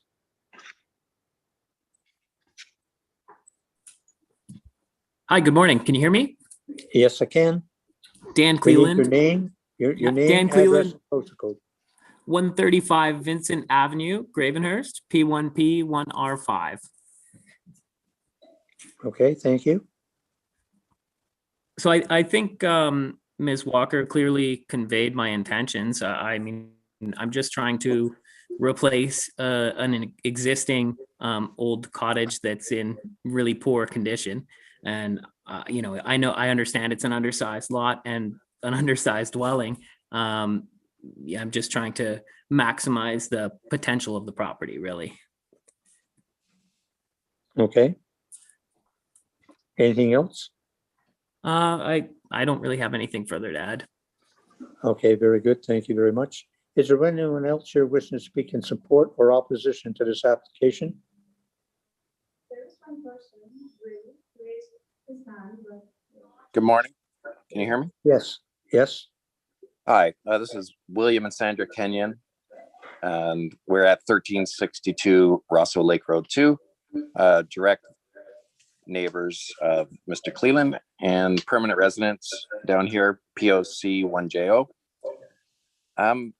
First off, I just wanted to advise that we did not receive notice in any way of this. We actually found out on Friday by another neighbor who had some concerns and advised that they got a mailed notice. We called the township and they have not given a clear indication why we have not been mailed a notice. So in saying that, I think we would have drafted a more extensive response just because of this property and being direct neighbors, and the fact that I think that, and in talking with some of the other neighbors as well, who may or may not be on here today, that it seems like these are more major variances than minor with consideration of this property.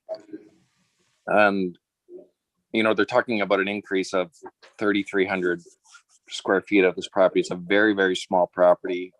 It does have an older cottage on it. And if with anyone familiar with this area down here, and it's our understanding that this road is very unique. It's one of 4 trespass roads in Muskoka, which we've been advised that there is no parking on. It's very tight. With the 66 feet that's required for the road, our property is within 6 inches of the property line and tapers back to about 2 feet. I don't know the exact setback of the neighboring property, but between us across the road, we're under 70 feet away of each other. And our primary concern is not development at all. We actually met with Dan a couple of weeks ago. Seems like a really nice guy and obviously wants to improve the area. There is an older home on the area. Our primary concern, well, we have a few, is it's an old cottage with a holding tank on it. And he expressed that he wants to fix it and wants to go up higher. This home is elevated above the road. It's right on the road, overlooks our property. We actually abut on 2 roads. We abut on the Rosso Lake Road 2 and a private road in front. So all of our activities have to be in the rear yard to obtain any privacy. This house is already probably 40 feet. This is a guesstimate in height because it sits on a rock ledge. And so it's overlooking our property. And I don't think like fixing the existing home that's there would be a bad idea because looks like it's in disrepair, but granting something that's bigger and more obtrusive is going to completely take away from our privacy, back bedrooms, where we gather. And I just don't think it's in keeping with the general intent and purpose of the zoning bylaw due to all these requested reliefs. Like the setbacks, it's just too close to lot lines. And I think straight up too, I know profit is never a concern of development. I'm not really opposed to any of those things, but you know, we are permanent residents. There's very few down here. The owner is a broker and it is an investment property. So, you know, what we did talk about with building up and going back is just an impediment on our privacy, you know, especially for one occupant. So we are also in meetings with other neighbors in the township on major drainage issues coming beside and off of this particular property that are actually flooding our property right now. We're meeting, I think this week again, with Ryan or Tim, with other neighbors. So there's so many issues here. I would love to have had some pictures and a proper response drafted so that these could be addressed, because I just don't think this is minor. It's really major variances that they're talking about that affect where we live, affect trees, affect setbacks of a very already congested area. Bylaws down here now on a regular basis because they've identified that there is no parking down here and have understood that. So there's also, it appears to be I'm assuming an unpermitted washroom on that property with some kind of a drainage line coming off it. I didn't go up to it too close to see it, but I just don't think they can stay there. So it looks like there's been a couple of buildings that have been put on there so that they can do whatever they need to do. But setbacks is a major issue. It's a very congested area, and privacy, and like there's just, I think that's why it's been there for so long. We actually looked at possibly purchasing this property last year, and it was very was low price for the area. I think because of these reasons that the limitations on building were there, and understandably so. Yeah, so there's a lot of issues with it that we see that are environmental, plus really encroaching on privacy if there's a change in structure and more change in setbacks, especially with sun decks and overlooking. Like really, it's just going to completely lose privacy if this structure gets changed as far as the size goes, up or out. Okay, thank you very much. Thank you. Is there anyone else in the queue? No, okay. Would the applicant like to actually respond to that? Yes, please. I'd like to just speak to a couple of things there. With respect to the existing holding tank, I've already applied and been approved for the new septic system that's being installed. And he mentioned another washroom that was on the property. There was an outhouse that had a composting toilet in it that has been removed. The structure is still there, but it's being removed as well. The composting toilet is no longer there. As far as setbacks, I'm actually trying to eliminate an encroachment that's there. And, you know, I'm slightly increasing the footprint from 400 to 500 square feet or 499 square feet. The topography of the lot makes it extremely difficult. I mean, there's no way I can increase the setbacks at all. Okay, thank you. Are there questions from the members?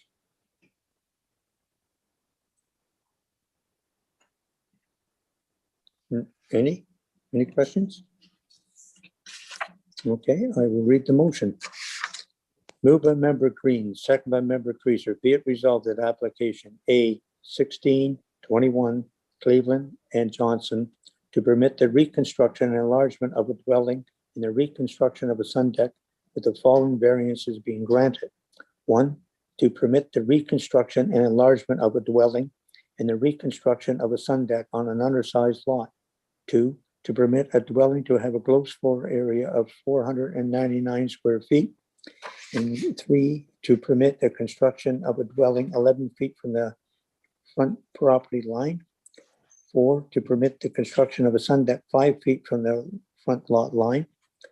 And 5, to permit the construction of a dwelling and sun deck 11 feet and 5 feet from the lot line, abutting a street, Rossell Lake Road 2, respectively. These variances are granted, shown on the plan attached to the notice of the decision, and hereby subject to the following condition. 1, that any existing entrance permit be revoked if necessary, and the existing entrance be removed to the satisfaction of the Township's Public Works Department. And 2, that the existing parking facilities on the original low allowance associated with Rossell Lake Road 2 be removed to the satisfaction of the Township's Public Works Department. And 3, that an entrance permit be issued for a new driveway and private parking facilities to the satisfaction of the Township's Public Works Department. This approval shall remain in effect for 3 years from the date of decision. Are there any questions or any comments? All those in favor?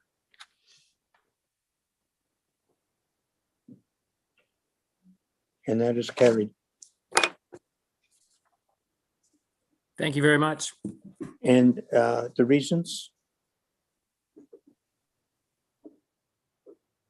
Once again, a major improvement for a real septic system versus a holding tank.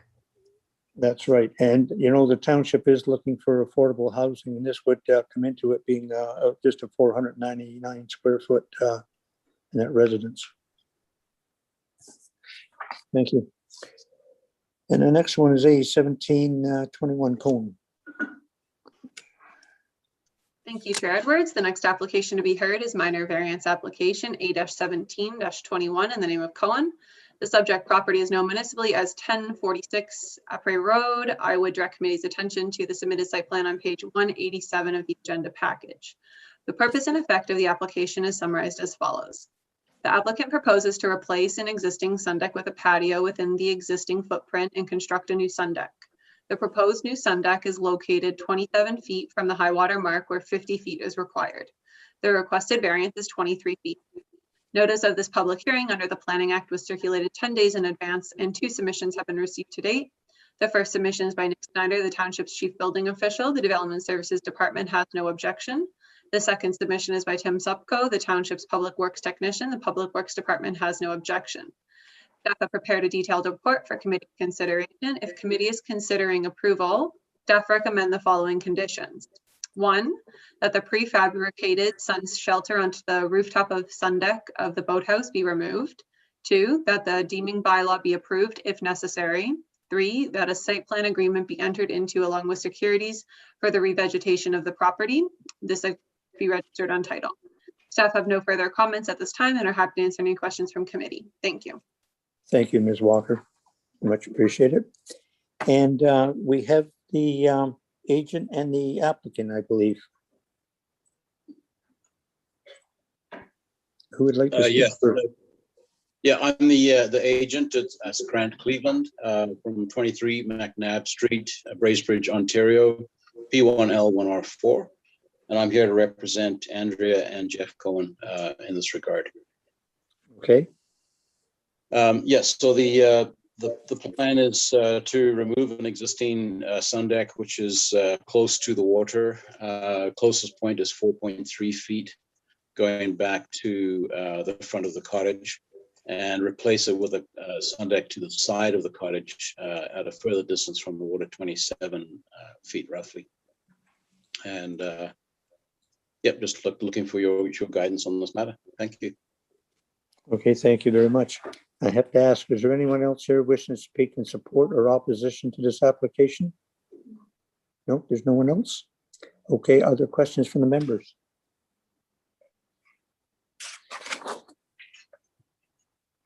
Seeing none, I'll read this. Moved by member Bosworth, second by member Quinn. Be it resolved that application A 1721 Cohen to permit the construction of a new sun deck 27 feet at the closest point from the high water mark as shown on a plan attached to the notice of decision is hereby approved, subject to the following conditions. 1, that a prefabricated sun shelter on the rooftop sun deck of the boathouse be removed. 2, that a deeming bylaw be approved if necessary. 3, that a site plan agreement be entered into along with securities for revegetation of the property. This agreement is to be registered on title. This approval shall remain in effect for 3 years from the date of decision. Any questions or comments? All those in favor? That's carried. I think it's minor in nature and the plantings will improve the protection of the shoreline. Thank you. And that's the last one. We have some information items.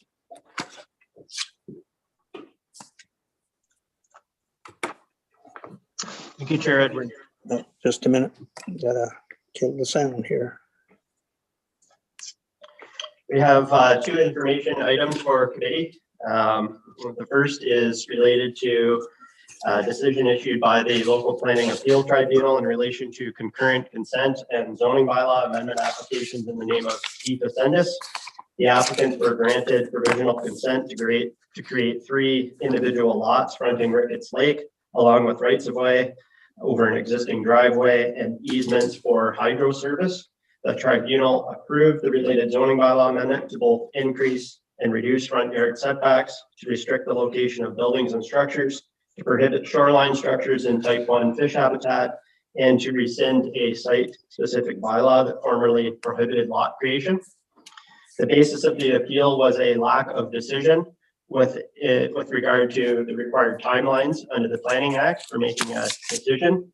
The main issue was access, specifically that the Provincial Ministry of Transportation was requiring an adjacent landowner to file an entrance permit application versus the applicants themselves, who benefit from a right-of-way over a driveway connecting the subject lands to Lake Joseph Road, which is a provincial highway. The tribunal found that such a requirement is unreasonable and therefore granted the consent applications and the zoning bylaw amendment application. The second information items relates to minor variance application A-66/20 in the name of Hogarth, which was granted by committee last month. The subject property is known municipally as 1063 Christie Point Road, unit number 7, and fronts onto Lake Joseph. Variances were granted from lot coverage requirements. The appeal has been filed by the immediate neighbor, and staff understand the discussions between the appellant and the applicant are ongoing, and they hope that the matter can be resolved. Happy to answer any questions. Thank you.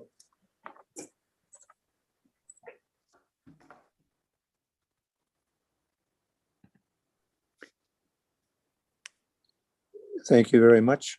And are there any questions on that? No? Okay. When we have a bylaw that prohibits lot creation, how is that overturned?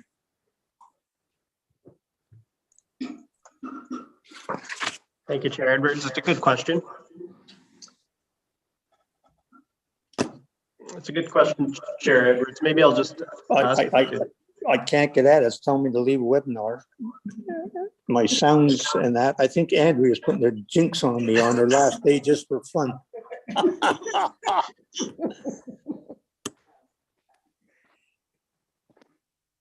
Can you turn your volume? Yeah, I can turn the volume down, maybe. I got that part. Okay, go ahead.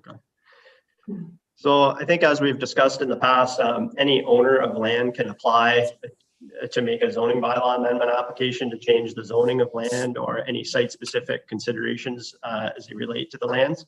In the case of De Facendis, there was a site-specific bylaw that was approved by Township Council in the late 1980s that restricted lot creation. So essentially what happened in this instance is many years went by, land ownership changed, the new owners applied, and as part of their overall development concept and proposal to create lots, they recognized that there was a need to rescind the late 1980s bylaw, and that's exactly what they did in this instance. In situations where staff would recommend that lot creation be restricted or prohibited, generally it's for specific reasons, such as if there's some type of environmental constraint, for example, fish habitat comes to mind, whereas it would not be environmentally conscious to allow for further lot creation. That's a situation where staff may recommend it. But as you're aware, the decision makers in this case were council, and they felt that it was required. I can't recall the specific details of why. It may have had to do with the number of lots that were being created or a plan of subdivision that was proposed at that time on the other side of the lake. But I hope that provides somewhat of an explanation. Happy to have a conversation if it's required. Thank you. Okay. Thank you very much. Can you hear me? Because I've still got to leave webinar stuck over my face, which helps, I guess. But anyway, are there any questions or comments on that? Okay, moved by member Creaser, second by member Quinn. Be it resolved, the meeting adjourned at 11:31. All those in favor? And again, I would like to wish Andrea and that a very happy retirement. And that I still think she jinxed me today, but I wouldn't know how. but thank you very much and have a great week. Bye now. Thank you. And thank you. Andrea, all the best, Hope Andrea. to see you out in the real world someday. Yep. Yeah, all the best. That was good.